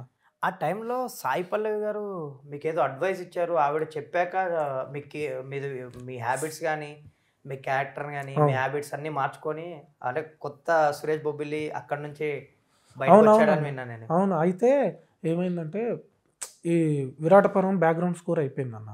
బ్యాక్గ్రౌండ్ స్కోర్ అయిపోయింది, నేను ఫోన్లు ఎత్తట్లేదు, లాస్ట్లో కొంచెం వర్క్ ఉంది, ఫోన్లు ఎత్తట్లేదు, రెస్పాండ్ అవుతలేదు అని చెప్పి బ్యాక్గ్రౌండ్ స్కోర్ వేరే వాళ్ళకి ఇచ్చారు. వేరే వాళ్ళకి ఇచ్చేసారు. అది వేరే వాళ్ళు ఇచ్చింది చేసిరు, అయిపోయింది, మొత్తం అయిపోయింది. నా అదృష్టం ఏంటంటే నేను చేసిన బ్యాక్గ్రౌండ్ స్కోర్ ఒక వెర్షన్ ఫుల్గా చేసేసిన, నేను ఆల్రెడీ కంప్లీట్ చేసిన. ఆ వెర్షన్ సాయి పల్లవి గారును వాళ్ళ సిస్టర్ వచ్చి, రానా గారు కూడా వచ్చి లాక్డౌన్ మిడ్లో వచ్చి చూసిరు నేను చేసిన వర్క్. అది నా అదృష్టం. ఏమైంది, సరే నేను ఫోన్లు ఎత్తట్లేదు అని చెప్పి వీళ్ళు వేరే వాళ్ళకి వెళ్ళిపోయారు, స్కోరు చేసేసుకున్నారు, అయిపోయింది. సాయి పల్లవి గారు మిక్స్ అయిపోయినాక వచ్చి చూశారు ఆ వెర్షన్. లేదండి ఇది సినిమాకు సోల్ కిల్ చేస్తుంది స్కోరు, మనం ఇది వద్దు, ముందు చేసింది ఏమైంది అని అంటే వాళ్ళు పరిస్థితి చెప్పేశారు, ఇట్లా సురేష్ అవైలబుల్ లేడు, అసలు దొరకట్లేడు, కొంత పోర్షన్ చేసేది ఉంది, అడిషనల్ రీషూట్ చేసుకుంది, అది మనం కంపల్సరీ చేయాల్సి వస్తుంది, సో ఇంకొంచెం కమర్షియల్ టచ్ కూడా కావాలన్నారు, సో మనం ఇతనికి రావాల్సి వచ్చిందండి. లేదు ఇట్లా రిలీజ్ చేస్తే బాగుండదు, సినిమా కిల్ అయిపోద్ది, వద్దు, మనం నాతో ఒకసారి మాట్లాడిపోయండి ఆయనతోని, మనం ఆయనతోని, నేను చూసిన అది చాలా బాగుంది, సినిమాని బతికిచ్చింది, అది మాట్లాడిపోయండి అని అంటే అప్పుడు వేణన్న నాకు ఫోన్ చేసి రారా అని కూర్చోబెట్టి సాయి పల్లవి గారితో ఫోన్లో మాట్లాడిపించారు. మీకేమున్నా నేనున్నా, మీరు కాన్సన్ట్రేట్ చేసి వర్క్ చేయండి, మీకు ఏదైనా హెల్త్ ఇష్యూ ఉందంటే ఒక 1 week ఆగుదాం, మీకు ఏమైనా పర్సనల్గా ఉన్నా నేను చూసుకుంటా, మీరు అసలు ఇది కావద్దు, బట్ మీరు పని చేయండి అని కొంత ఎగ్జాంపుల్స్ చెప్పింది. చెప్పి మొత్తం సరే మేడం సాయి పల్లవి గారు చెప్పారు, నేను అడిగిన వేనన్నా మీకు ఓకే మేడం చెప్పారు, ఓకే పల్లవి గారు చెప్పారు ఓకే, మీకు ఓకేనా అని. నాకు నువ్వు చేస్తే అంతకు మించి ఏం లేదురా, నువ్వు చేస్తావనే కదరా నిన్ను పెట్టుకుంది నేను, సో నమ్మకం కదా అది. నువ్వు మధ్యలో డిస్టర్బ్ అయిపోయినావు, నువ్వు చేస్తే నాకు అంతకు మించి ఏముందిరా అని అంటే సరే అన్న చలో అని 1 month కూర్చున్నాం అన్న.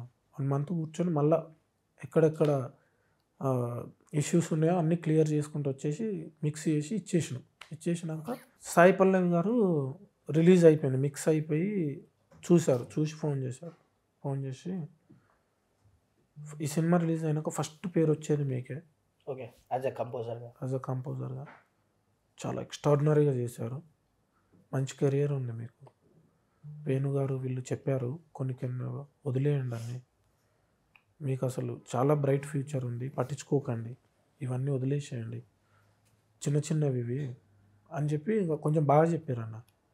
చెప్పినాక అరే సాయి పల్లవి లాంటి ఒక పెద్ద యాక్ట్రెస్ మన గురించి ఆలోచించి చెప్తుందంటే మనకాడ ఏదో విషయం లేనిదైతే చెప్పారు, అంతే కదా. 100% మనకేదో ఉంది ముందు, లేదు ఇంకా చాలు, మూడు జన్మలకు సరిపోని తాగినా అన్న నేను. అవునా? ఓకే. బీభత్సంగా తాగిన, అసలు మా వాళ్ళు షాక్ అయ్యేది నా తాగుడు చూసి. 3 జన్మలకు సరిపోని తాగినాం, మీ అమ్మాయి అవసరమా, లైట్లే మనకు ఫ్యూచర్ ఉంది, అవసరం లేదులే చాలు కానీ వదిలేసిన. సో అప్పటి నుంచి లేదు వదిలేసారా కంప్లీట్, అసలు ముట్టుకోరు ఇంకా కంప్లీట్ స్టిల్ ఈ రోజు వరకు నేను ముట్టుకోలేను. సో సాయి పల్లవి గారు ఇచ్చిన ఒక అడ్వైజ్ మీ కెరియర్ టర్నింగ్ పాయింట్ అనుకో, టర్నింగ్ పాయింట్ అన్న ఒకసారిగా మారడానికి. అవును, వేనన్న వాళ్ళు కూడా నన్ను చాలాసార్లు నువ్వు వేర్రా, నీ దగ్గర ఒక్కటే మైనస్, తాగుడు ఒక్కటే మైనస్ చాలాసార్లు అన్నారు, నువ్వు అదొక్కటి వదిలే నువ్వు ఎక్కడో ఉంటావురా అని అన్నాడు. అది వదిలేసినాకనే ఈరోజు Raju weds Rambai pre wedding show అని కొంచెం గ్యాప్ వచ్చింది, ఎందుకంటే నన్ను నమ్మడానికి టైం పడుతుంది కదన్న. అవునవును. సినిమా ఇండస్ట్రీలో ఏంటంటన్నా, నాతో పని చేసినోడు చెప్తే ఓకే ఏమని, వాడు ఫోన్ అని, నాతో పని చేయనోడు కూడా స్టిల్ మాట్లాడుతున్నాడు, తాగుతున్నాడు అని అంటాడు ఆడు, ఓకే తాగుతున్నాడు అంటాడు, తాగుతాడు అని కన్ఫర్మ్గా చెప్పలేడు. సో అట్లాంటి ఒక ప్రాబ్లం ఉంటుందన్న, దాంట్లో నుంచి మనం బయటపడి జనాలకు మళ్ళీ మనం బతుకున్నామని చెప్పడం కోసం టైం పట్టింది, ఒక 1.5 years 2 years టైం పట్టింది. బట్ దేవుడు మంచి ఇది ఇచ్చిండు, అది మా రోజు మానేసినందుకు ఈరోజు pre wedding show and Raju weds Rambai రెండు పడ్డాయి, సక్సెస్ వచ్చింది. అండ్ మధ్యలో అంటే లైక్ విరాట పర్వం తర్వాత కూడా సురేష్ బొబ్బిలి మంచి టెక్నీషియన్, మంచి మ్యూజిషియన్, మంచి కంపోజర్ అని ఇండస్ట్రీలో మంచి పేరు వచ్చింది మీకు. ఆ సినిమా తర్వాత కూడా చాలా ఆఫర్లు కూడా వచ్చుంటాయి, మీరు అన్నట్టు మీ బిహేవియర్ కానీ అది కానీ కొంచెం అది ఇంకా ఎక్స్టెన్షన్ అయ్యి మీరు మారినా కానీ రాకపోవడం అవి. బట్ ఆ మధ్యలో గ్యాప్ లో కొన్ని సినిమాలకు మీరు బ్యాక్గ్రౌండ్ వర్క్లు కూడా చేశారు, అంటే క్రెడిట్స్ లేకుండా చేశారు. చాలా కొద్ది మందికి, మీకు కొంతమందికి, మీ సన్నిహితులకి, చేయించుకున్న వాళ్ళకి, వాళ్ళ సన్నిహితులకి, సినిమా టీం వాళ్ళకి తప్ప మిగతా వాళ్ళకి తెలియదు. సో అలాంటప్పుడు మీరు ఒక బెస్ట్ వర్క్ ఇచ్చి ఒక సినిమాకి ఒక ప్రాణం పోసి మీ స్కోర్ ఇచ్చి మీరు ఏదో దానికి వర్క్ చేసి ఎవరు చేయలేనప్పుడు మీరు చేసి మీరు హ్యాండిల్ చేసినప్పుడు అరే క్రెడిట్స్ రాలేదే అని చిన్న బాధ ఉండేదా ఆ టైంలో? క్రెడిట్స్ గురించి ఇంత తాపత్రయపడేది పేరు గురించే కదా, అదే రాలేదేంద్రా అనిపించేదా? అయితే అక్కడ ఏమైందంటేనా, మొత్తం స్కోర్ అయిపోయింది, బ్యాక్గ్రౌండ్ స్కోర్ అయిపోయింది, క్రెడిట్ మనదే పడాలి, నా క్రెడిటే పడాలి. ఓకే. ఈవెన్ డైరెక్టర్ గారును ప్రొడ్యూసర్ సార్ కూడా లేదు మనోడిదే క్రెడిట్ ఉండాలి అనే ఇదిలోనే ఉండే, అంతా వెళ్తున్న ప్రాసెస్లో దానికి ముందు చేసిన కంపోజర్ది ఏమైందనంటే, ఆయన లేదు ఆ క్రెడిట్ వేస్తే మాత్రం నేను నా సాంగ్స్ కూడా తీసేయండి, నేను ఇంకా వర్క్ చేయను, నా సాంగ్స్ కూడా పెట్టుకోవద్దు మీరు, నేను అగ్రిమెంట్స్ ఇవి ఆడియో కంపెనీల అగ్రిమెంట్స్ అవి ఇవి ఉంటాయి కదా వాటికి సైన్లు చేయను, ఏదో జరిగిందన్న, ఏదో జరిగి లేదా నేను చేసిన బ్యాక్గ్రౌండ్ స్కోర్ పెట్టుకోండి. ఓకే. ఇప్పుడు డైరెక్టర్కి ఎట్లుండా అంటే, సినిమా ఆ బ్యాక్గ్రౌండ్ స్కోర్ పెడితే నా సినిమా చచ్చిపోద్ది, అది తన బేబీ కదా, తన సురేష్ బొబ్బిలి బ్యాక్గ్రౌండ్ స్కోర్ పెడితే నా సినిమా బతుకుతుంది, ఎట్లా అని ఆయన ఒక డైలమాలో పడిపోయాడు. పాపం ఆయన ముఖం చూస్తే నాకు చాలా బాధగా అనిపించింది. ఓకే. అరే మంచి సినిమా చచ్చిపోతుంది ఆ స్కోర్ పెడితే. ఇప్పుడు నేను జిజ్జుకెళ్ళి నాదే పెట్టాలి, నాకు పేరు కావాలి, అది దాన్ని నేను ఫైట్ చేసిన అనుకున్నా మంచి సినిమా చచ్చిపోద్ది, మీ వల్ల మీ క్రెడిట్స్ వల్ల సినిమాకి సినిమా డ్యామేజ్ అవుతుంది. ఏం చేయాలి ఇప్పుడు? నేను ఒకటే, సినిమా బతకాలంటే క్రెడిట్ వదిలేయాలి. ఇప్పుడు ఎండ్ ఆఫ్ ది డే ఏమవుతుంది, సినిమాకి ఎవడు కష్టపడ్డాడు ఏందని డైరెక్టర్కి తెలుసు, ప్రొడ్యూసర్కి తెలుసు, చుట్టుపక్కల ఉన్న టెక్నీషియన్స్కి తెలుసు, అందరికీ తెలుసు. సరే చాలే కానీ ఎండ్ ఆఫ్ ది డే వీళ్ళు మనకి ఏదో ఒక రకంగా చేస్తారు అని చెప్పి సినిమా బతకాలి అని నేను అన్నకు ఒకటే చెప్పాను, అన్న కానీ అన్న నాది 1 minute డెసిషన్ అన్నాడు, నిలబడి ఓకే సార్ అన్న, అంతే. 1 minute కూడా తీసుకోలే టైం. సో సినిమా కోసం క్రెడిట్స్ సాక్రిఫైస్ చేశారు. ఇది సురేష్ పరిస్థితి, ఏం చేద్దాం అని అంటే తప్పున నా బ్రెయిన్లో తిరిగింది సినిమా బతకాలి అన్న ఫేసు, ఓకే సార్ అన్న, అంతే, ఇంకేం మాట్లాడలే. కానీ సినిమా రిలీజ్ అయినాక కూడా అన్న నా గురించి ప్రమోట్ చేసిండు, చెప్పిండు. ప్రొడ్యూసర్ సార్ కూడా నాకు ఒక సినిమా ఆఫర్ చేసిరు. ఆఫర్ చేసినాక ఆ సినిమా ఆగిపోయింది. నెక్స్ట్ ఇంకో సినిమాకి కూడా ప్లాన్ చేద్దామని ఉండే, బట్ నాకు స్టిల్ నమ్మకం ఉంది ఎప్పుడో ఒకసారి పిలిచి మంచి సినిమా ఇస్తారని. మీ మీద అయితే ఒక ఒపీనియన్, చాలా మంచి ఒపీనియన్ ఉంది కదా, మంచి ఒపీనియన్. అది ఎప్పటికైనా ఒక హెల్ప్. ఏంటి అట్లా ఒక్క సినిమానేనా 2-3 ఫిలిమ్స్ అని మీరు బ్యాక్ ఎండ్ వర్క్ చేశారని విన్నా. జరిగినాయి అన్న, చెప్పుకోదగింది అయితే అదే. ఓకే, కొన్ని జరిగినాయి. ఇక నేను వాటిని ఎట్లా తీసుకున్నా అంటే యాజ్ ప్రోగ్రామర్గా ఓకే అట్లా తీసుకొని వదిలేసిన. ఏంటి కొన్ని సినిమాలకి ఏంటి ఒక లైక్ నేను ఒక సినిమాలో ఒక మ్యూజిక్ బీట్ ఉంటుంది, హీరోయిన్ అసలు బీభత్సంగా డాన్స్ చేస్తుంది ఆ బీట్ కి, అవును అది మీరు కంపోజ్ చేసిందని నిన్న అవును సడన్ గా సర్ప్రైజ్ అయ్యా నేను. అవును నిజమే. అవునవును దసరా ఓకే, దసరా ఫిలిం అసలు వైరల్ అయిపోయింది కదా అసలు కీర్తి సురేష్ గారి డాన్స్. అవునవును. శ్రీకాంత్ అన్న నాకు ముందు నుంచి తెలుసు అన్న. యాక్చువల్లీ శ్రీకాంత్ అన్నతో ట్రావెల్ అయినా సినిమాకి చేద్దామని చెప్పిన కదా, ఆ టైంలో కూడా నేను కొంచెం ఆన్ ఆఫ్లో ఉండే. సో శ్రీకాంత్ అన్న కూడా సర్లే మనోడు కొంచెం ఇదిలో ఉన్నాడు కదా, మనం సంతోష్ గారికి వెళ్దామని వెళ్ళిరు. బట్ ఆ తెలంగాణ అథెంటిక్ రియల్ ఇది రావాలని ఈ ఒక్క బిట్ వరకు నన్ను చేసి ఏమంటే చేసి ఇచ్చిన, అది మ్యూచువల్ అండర్స్టాండింగ్ మీదనే. అది సూపర్ వైరల్ అయింది. అవును, డాన్స్ కి మీ బీట్ కి ఆమె డాన్స్ కి అసలు బాగా వైరల్ అయింది. అవునవును, ఇప్పటికీ తిరుగుతూ ఉంటుంది. అవునవును. లేదు నాకు శ్రీకాంత్ అన్న పర్సనల్గా మెసేజ్ పెట్టాడు, థ్యాంక్స్ బ్రో, ఆ టైంకి నాకు కొంచెం హెల్ప్ చేసిన. సుధాకర్ సార్ కూడా అది మ్యూచువల్ అండర్స్టాండింగ్ మీదనే చేసిందన్న. బట్ అది మనం చేసినామని తెలియదు. అండ్ ఇప్పుడు ఏంటంటే ఎండ్ ఆఫ్ ది డే అంత సినిమా చేసిన సంతోష్ నారాయణ గారికి ఆ బిట్ కోసం అని మనం ఏదో ఆశపడడం కూడా పద్ధతి కాదు అసలు, అది నాన్ సెన్స్ అని. స్మాల్ బిట్ సినిమా దానికోసం మనం అట్లా ఉండదు నాకు యాక్చువల్లీ. అయ్యో అది సినిమాకి వెళ్ళిపోయింది చాలు అంతే అని వదిలేసిన. చేయించుకున్న వాళ్ళకి తెలుసు, మీకు తెలుసు అంతే. ఇప్పుడు సుధాకర్ సార్ కూడా నాకేదో మొన్న వెళ్ళి కలిసినప్పుడు మనం మంచిది ప్లాన్ చేద్దాం సురేష్ అన్నారు. ఇస్తారన్న, వాళ్ళు ఇస్తారన్న పక్క. వాళ్ళు ఏంటంటే ఇండస్ట్రీలో వీడు మంచి కంపోజరు, చాలా మంచి టెక్నీషియన్ అని ఉందన్న. మధ్యలో నేను అదే చెప్పినగా, ఈ తాగుడుకు దీనికి బానిస అయిపోయి డిస్టర్బ్ అయిపోయి కొంచెం డిస్కనెక్ట్ అయింది. కానీ మళ్ళీ వీడు ఎప్పుడన్నా కొడతాడా? ఇప్పుడు అందరికీ తెలుసు వీడు మళ్ళీ స్టేబుల్ అయిపోయాడు, పని చేసుకుంటున్నాడు అని తెలిసింది. బ్యాక్ టు బ్యాక్ వచ్చింది కదా. ఇప్పుడు మళ్ళీ అందరూ ఖచ్చితంగా చేస్తారన్న, ఎందుకంటే వాళ్ళని కూడా తప్పు అనడానికి లేదన్న. ఆ టైంకి వాళ్ళు నమ్మి ప్రాజెక్ట్ ఇచ్చి నేను మధ్యలో వెళ్ళిపోతే మన ప్రాజెక్ట్ 100 కోట్ల ప్రాజెక్ట్ అనుకో, డైరెక్టర్ బ్యాడ్ అవుతాడు కదా. నన్ను నమ్మిస్తారు, సడన్గా నేను ఎస్కేప్ అయిపోయాను అనుకోండి, అప్స్కెండ్ అయితే వాళ్ళు ఏమైపోతారు? సినిమా కదా, నా ఒక్కడి ఇది కాదు కదా, అసలు వాళ్ళ తప్పే లేదు. సో నేను కూడా ఎట్లా ఆలోచించినా, లేదు మనం అన్నీ వదిలేసినాం అని తెలియాలంటే 2 సినిమాలు ప్రాపర్గా లేదా ఒక్కటి హిట్ కొట్టి తెలిసి ఆ టెక్నీషియన్సే చెప్తారు ప్రపంచానికి, మళ్ళీ తెలుస్తుంది, మళ్ళీ వస్తుంది.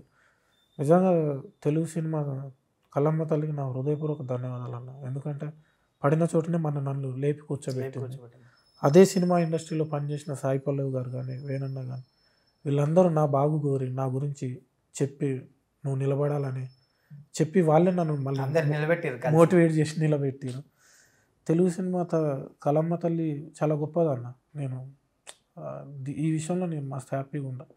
నేను మొన్న ఏమంటారు ఈవెంట్ సక్సెస్ ఈవెంట్ అక్కడ మా మదర్ ఫాదర్ లేరు అనే ఫీలింగ్ ఉండే. బట్ నా చుట్టూ నాకు అవకాశం ఇచ్చిన వాళ్ళందరూ నాకు అన్నలు, తమ్ముళ్ళు, అమ్మ, నాన్న.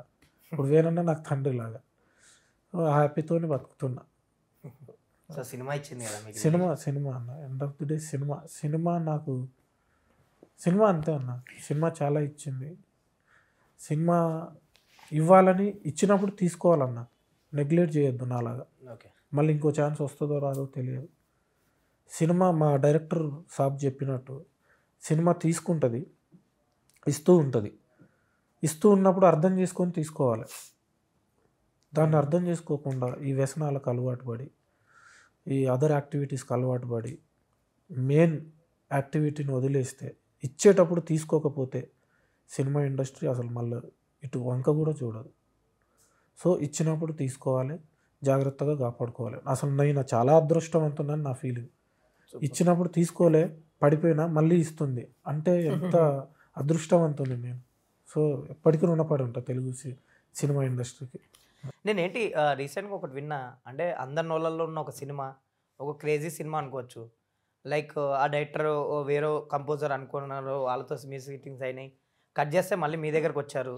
ఏదో మీరు వర్క్ స్టార్ట్ చేస్తున్నాం అనే ప్రాసెస్లో ఏదో మళ్ళీ ఇప్పుడు మీరు లేరు, కట్ చేస్తే ఇంకొక మ్యూజిక్ డైరెక్టర్ దగ్గరికి వెళ్ళిందని విన్నా. ఏంటి అది ఏం జరిగింది అసలు మధ్యలో మళ్ళీ ఇప్పుడు? ఏం లేదన్న, సేమ్ థింగ్. ఓకే. ఇప్పుడు యాక్చువల్లీ మనని పెట్టుకోవాలి అనుకున్నప్పుడే అర్థమైపోవాలి ఈ సినిమాకి మనం న్యాయం చేస్తామని నమ్మితే కానీ మన దగ్గరికి రాదు. అంతే కదా.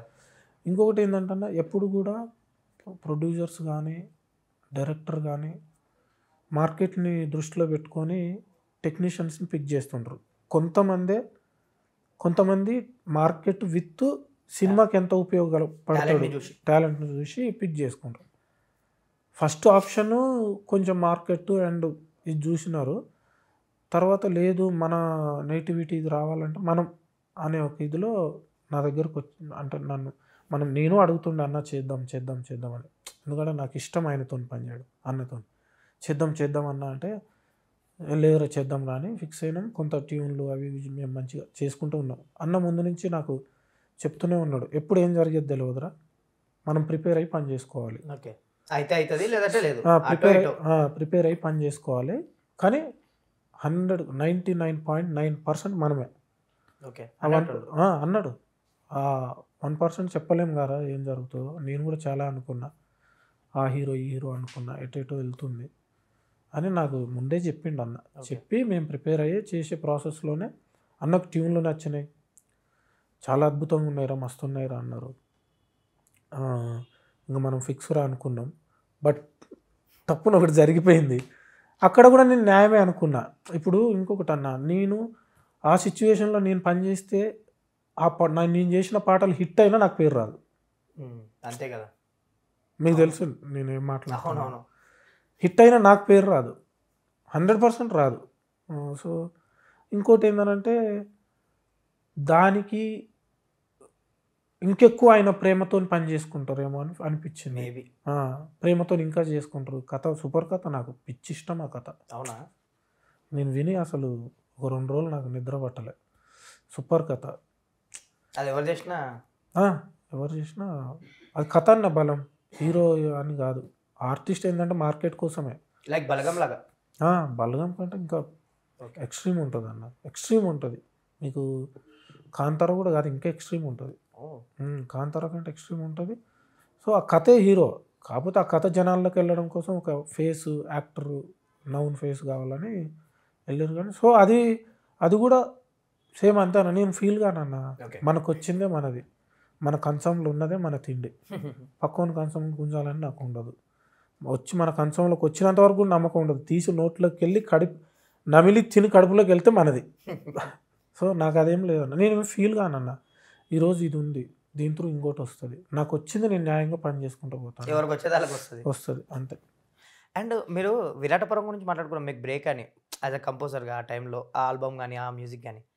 కానీ రీసెంట్ టైంలో మీకు ట్రాక్ ఎక్కడానికి కొంచెం 90s వెళ్ళిపోయింది అనిపించింది నాకు. 100%. ఎందుకంటే ఎక్కువ మంది ఆ సిరీస్ హిట్ అవ్వడం వల్ల ఎవరు మ్యూజిక్ చేసిర్రు, ఆ సాంప్రదాయని సుప్పిని అనే పాట వైరల్ అవ్వడం, మీ డైరెక్టర్ ఆదిత్య కూడా ఆ క్రెడిట్స్ మీకే ఇవ్వడం, ఆ మ్యూజిక్ కానీ అది కానీ కొంచెం మళ్ళీ ఒక ట్రాక్ ఎక్కడానికి కొంచెం హెల్ప్ అయింది అనుకుంటున్నాను నేను ఆ సిరీస్ కూడా మీకు. 100% అయిపోయిందన్న, 100% వెళ్ళిపోయింది. విరాటపురం అయినాక నేను అదే టైం పీరియడ్ కదా, మనం నాన్ సింక్లో ఉండడం అది అయిపోయి కొంచెం మళ్ళీ మానేసి కొంచెం స్టేబుల్ అయినాక నవీన్ మేడారం గారు, వేనన్న త్రూయే. ఇప్పుడు నేను నాకున్న సర్కిల్ అంతా మిట్టపల్లి సురేందర్ అండ్ వేణు ఉడుగులన్న, దామోదర్ రెడ్డి, వీళ్ళ ముగ్గురు సర్కిలే. ఈ ముగ్గురు సర్కిల్లోనే నా ఇది. వేనన్నే నన్ను తీసుకెళ్ళి నవీన్ మేడారం గారికి పరిచయం చేస్తే నేను అడిగిన, సార్ నాకు ఒక్కటి ఏదన్నా చూడండి ప్లీజ్, అంటే ఏదో మిస్ అవుతుంది బాగా, అంటే అంత పెద్ద సినిమాలు చేసి మళ్ళీ పడిపోయి ఉన్న లోలో, చాలా లోలో ఉన్నా సార్, వేనన్నది స్టార్ట్ అయ్యేసరికి టైం పడుతుంది, నాకు ఏదన్నా ఒక్క అవకాశం చూడండి. కలిసిన వాళ్ళని అందరిని అడిగేదన్న అవకాశం గురించి, ఎవ్వరు కలిసినా అడిగేది నేనైతే, అన్న ఒక్క అవకాశం ఇవ్వండి అన్న, ఒక్క అవకాశం అన్న, ఒక్క ఛాన్స్ ఇవ్వండి అన్న. అంటే ట్రూగా అన్న పడిపోయినాక అరే వాడు తాగుబోతుంట, వాడు ఫోన్లు ఎత్తాడంట, అంటే మనం ఇక్కడ ఎట్లుంటుంది అంటే, నేను తప్పు చేయలేదు అంటలేదు, 100% తప్పు చేసిన, మనం కొంత చేస్తే ఇంత చెప్తారు. ఒక సామెత ఉంటుంది తెలంగాణలో, బొందల పడ్డోని మీదనే రాళ్ళు వేస్తారని. అట్లా చాలా స్ప్రెడ్ అయిపోయింది. ఆ టైంలో ఎవరిని అడిగినా నమ్మకపోయేది, బతిలాడేది, అడుక్కునేది. సార్ ప్లీజ్ సార్ ఒక్క అవకాశం ఇవ్వండి, ఒక్క అవకాశం ఇవ్వండి సార్, ప్రూవ్ చేసుకుంటా అనే ప్రాసెస్లో నవీన్ మేడారం గారు ఒక సినిమా చేస్తున్నా, మరి సిరీస్ చేస్తున్నా, చేస్తావా? చేస్తా సార్, బడ్జెట్ కొంచెం తక్కువ ఉంటుంది సురేష్, చూసి చేయాలి సార్, మీరు ఎంత ఇవ్వండి నేను చేస్తా, ఫస్ట్ నాకు అవకాశం ఇవ్వండి అని అంటే, సరే రా అని. అప్పటికి షూట్ అయిపోయింది. షూట్ అయిపోయింది. అయిపోయాక తీసుకెళ్ళి ఆదిత్యకు పరిచయం చేసి, ఆదిత్యకు కూడా చెప్పున్నారంట అప్పటికి, మీ గురించి మా అమ్మ ఫోన్లు ఎత్తాడు అది అని చెప్పున్నారంట. నాకు చెప్పలే ఆదిత్య అప్పుడు. వెళ్ళి కలిసి అన్న ఇది సిరీస్ అని అంటే, నేను మదర్ సీన్ చూసిన అన్న. మదర్ సీన్ అంటే ఫాదర్ సీన్, శివాజీ గారిది, మా అమ్మ చచ్చిపోయి ఉండరా అని ఒక స్టోరీ చెప్తాడు పిల్లల్ని కూకబెట్టి. అది చూసి ఏడ్చి, ఇంకా కొన్ని సీన్లు చూసి డైరెక్టర్ని ఆదిత్యని అడిగిన, బ్రో నేను చేస్తా బ్రో, ఇది నాకు మస్తు నచ్చింది, మీరు నన్ను నమ్మి వదిలేయండి బ్రో, అసలు నెక్స్ట్ లెవెల్ తీసుకెళ్తా బ్రో అని చెప్పి ఉంటుంది. డన్ బ్రో, నాకు ప్రాబ్లం లేదు బ్రో అని అన్నాడు. మనోడు నా ఇంతకుముందు ఇండిపెండెంట్ సాంగ్స్ వినేదంట లండన్లో ఉన్నప్పుడు. నేను V6లో వీటికి బతుకమ్మ సాంగ్స్ అవి చేసేది, అవి విన్నాడంట. విని నాకు మీ పాటలు అంటే ఇష్టం బ్రో, నాకు ప్రాబ్లమే లేదు, చేద్దామని అని అంటే సరే అని చెప్పి మనోడు ఇచ్చిండు అన్న. ఇచ్చినాక ఒక సాంగ్ ఒకటి చిరు చిరు చిరు ఆశలు చిగురించెను గుండెలా, మది తరగతి గది తెలిసాను అని ఒక ట్యూన్ ఉంటుంది. అది చేసి పంపిస్తే మనకి మస్తు నచ్చింది. లాక్ అని అన్నాడు. బ్యాక్గ్రౌండ్ స్కోర్ ఇచ్చారు, ప్రతిదీ ప్రాపర్గా. నాకు వచ్చిన అవకాశం కదా, ఉన్న బడ్జెట్లో ఎంత అయితే చేయగలమో అంత చేసి ఇచ్చిన. పెద్ద వైరల్ అయింది అది. సాంప్రదాయాన్ని సుప్పిని అయితే ఎక్స్ట్రీమ్ వైరల్ అయింది. సో అక్కడి నుంచి మళ్ళీ నాకు అందరూ గుర్తు చేసుకునేటట్టు చేసింది. అవునవును.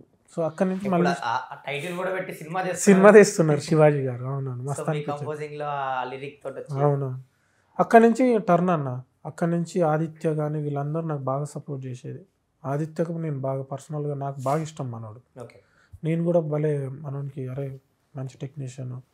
ఆ తర్వాత నాకు మొన్న చెప్తున్నాడు, బ్రో నీ గురించి ఇట్లా చెప్పారు బ్రో, చెప్పేటోళ్ళు అట్లా ఏం లేదే, బయట చెప్పినంత లేదే అని ఆలోచించుకునేది. నేను ఎప్పుడు ఫోన్ చేసినా ఎత్తేది, నువ్వు మిడ్ నైట్ ఫోన్ చేసినా 2 గంటలకు ఫోన్ చేసినా ఎత్తేది. అట్లా ఏం లేదే, ఎందుకు చెప్తారని ఆలోచించేది బ్రో. ఇక ఆ టాపిక్ డిస్కస్ చేయాలి నీతోని అని మొన్న చెప్తున్నారు. మొన్న ఒకటి గోరెటి వెంకన్న గారిది చిన్న బిట్ ఏదో రికార్డ్ చేయాలంటే ఎల్లుంటేనే మొన్న చెప్తున్నాడు. మనోడికి కూడా చెప్పారంట. దాని తర్వాత ప్రీ వెడ్డింగ్ షో.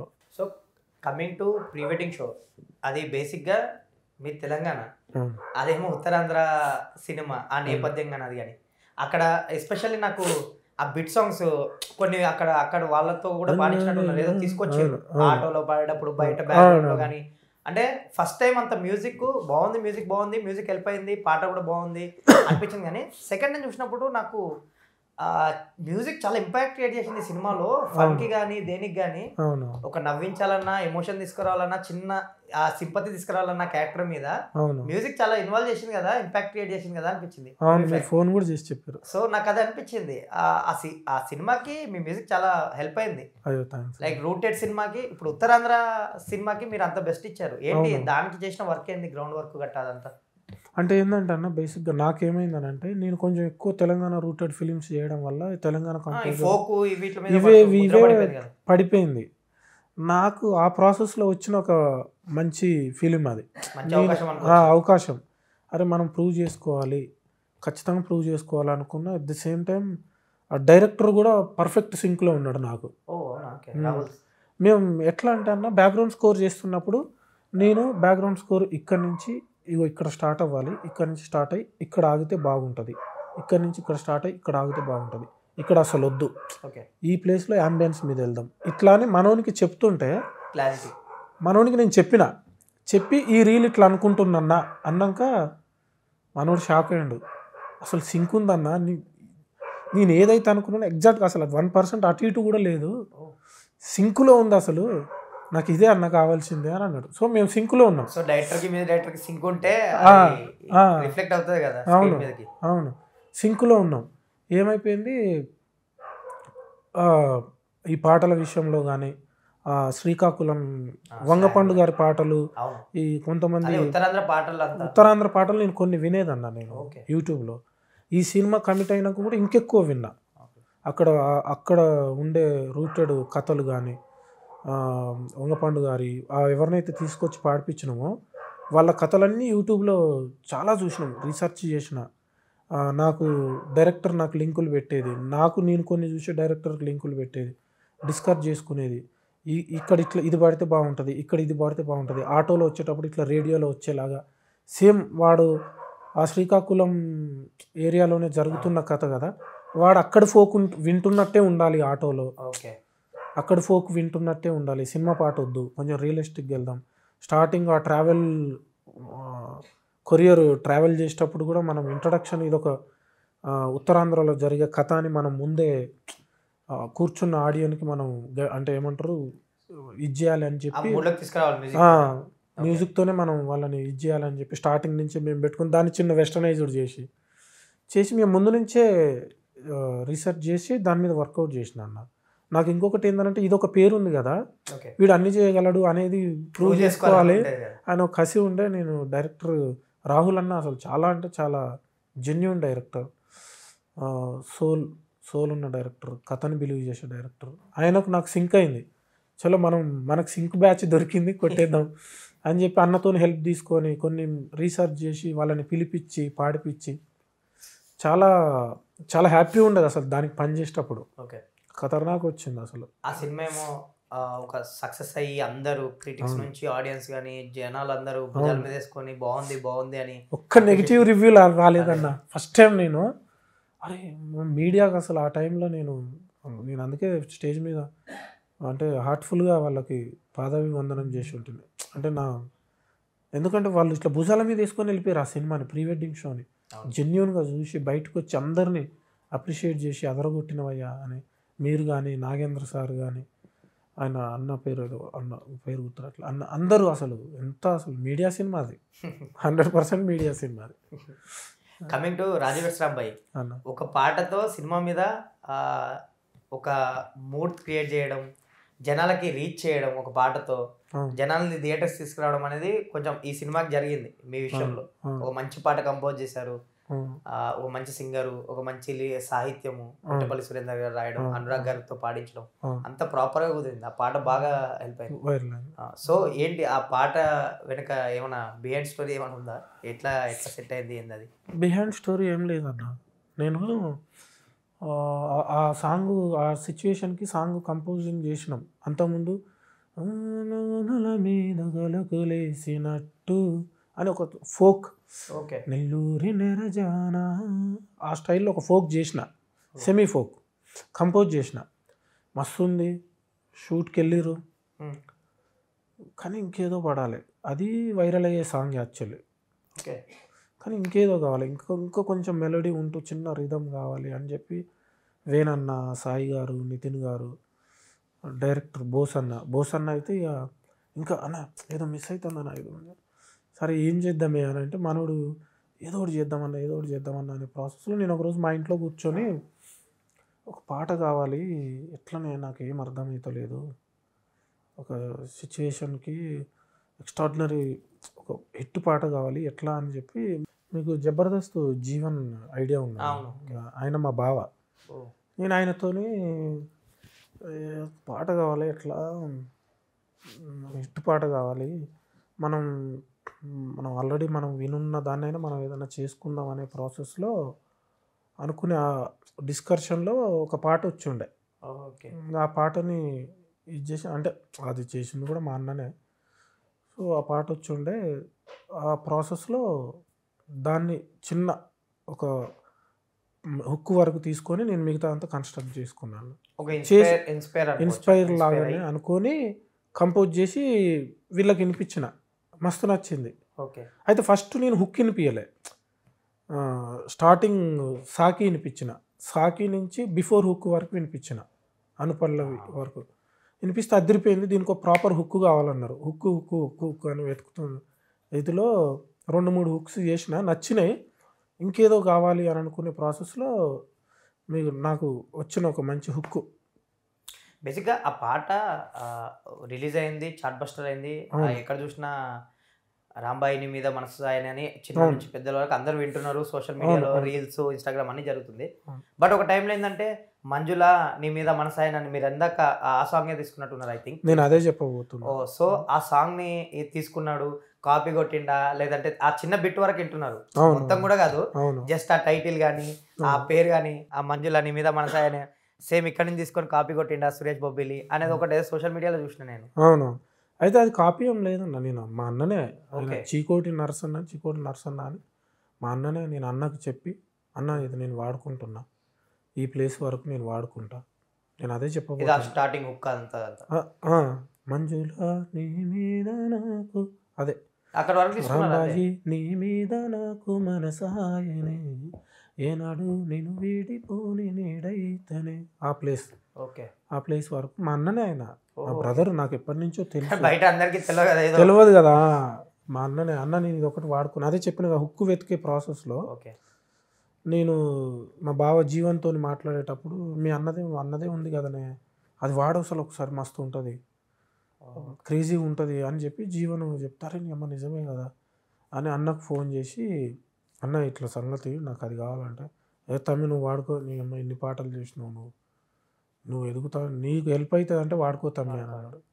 అది ఎంతవరకు హెల్ప్ అవుతుందో నాకు తెలియదు అన్న, నేనైతే వాడుకుంటా ఈ ముక్క వరకు అని అంటే, లేదు తమ్ముడు నువ్వు వాడుకోండి, చాలా జెన్యూన్ అన్న. చిగురు అక్కడ నుంచి మొత్తం నాదే, ఆ ముక్క ఆ ఒక్క బిట్టు వరకు నేను అన్నని అడిగి వాడుకుంటా అన్న అని చెప్పిన. అన్న కూడా హ్యాపీగా దిల్దార్గా బాజాప్తాయే వాడుకోతాం. నిన్న కూడా ఫోన్ చేసిండు అన్న, మంచి హిట్ అవుతాను తమ్మి, హ్యాపీగా ఉంది, సినిమా చూసిన, బ్యాక్గ్రౌండ్ స్కోర్ మస్తు కొట్టినవు తమ్మి, ఏడ్చిన తమ్మి, సిద్దిపేటలో చూసిన, చాలా జెన్యూన్ అన్న. అన్న ఇప్పుడు నేను అదేదో కాపీలు అయ్యి కూడా ఎప్పటికీ కాంట్రవర్షియల్ అయ్యి ఏదో అవ్వన్న. అవును కదా, అంతే కదా. మా అన్న ఆయన ఇప్పుడు చిన్న బిట్టు దానికి నేను హ్యాపీగా చెప్తున్నా. ఇప్పుడు నేనే చెప్తున్నాగా ఓపెన్గా, మనం దానికి దాచే రకం కాదు. అండ్ ఆ పాటకు వచ్చేసరికి లైక్ ఆయన ఇంకో మాట అన్నాడు అన్న, నర్సన్న, తమ్ముడు నువ్వు చేసిన పనులు ఎంతమందికి నువ్వు ఎంత త్యాగం చేసినావో తెలుసు, మనం ఇంతకుముందు మాట్లాడుతున్నాం. క్రెడిట్ అంటే అంత పెద్ద దాన్నే నువ్వు వదిలేసుకొని, నువ్వు ఒక ప్రోడక్ట్ కోసం, ఒక సినిమా కోసం నువ్వు వదిలేసినావు, పాట కోసం నేను ఈ చిన్న తమ్ముడు పట్టుకో, నువ్వు నా తమ్మునివి, నిన్ను గత 15 ఏళ్ళుగా చూస్తున్నా అన్నాడు. చాలా దాన్ని అసలు అది కాపీ కాదు. అండ్ ఆ పాట విషయంకి వస్తే మీరు ఒక మంచి ట్యూన్ ఇచ్చారు. ఎస్పెషల్లీ దాంట్లో బ్యూటీ ఏంటంటే లిరిక్స్. మిట్టపల్లి సురేందర్ అన్న అసలు నిన్ను కన్నా నాన్న కన్నా అల్లారు ముందుగా చూసుకుంటా, అసలు చాలా బాగా, అంటే మంచి సాహిత్యం పడింది, చాలా మంచి పదాలు వాడింది ఆయన, చాలా అల్లిక కూడా చాలా బాగుంది, బాగా కుదిరింది. సో ఆ లిరిక్స్ గురించి చెప్పండి. యాక్చువల్లీ నేను ఎక్కువ ఏది బిలీవ్ చేస్తా అంటున్నా, రెహమాన్ గారి సాంగ్స్ ట్యూన్స్కి వేటూరు గారి సాహిత్యం అద్భుతంగా ఉండేది.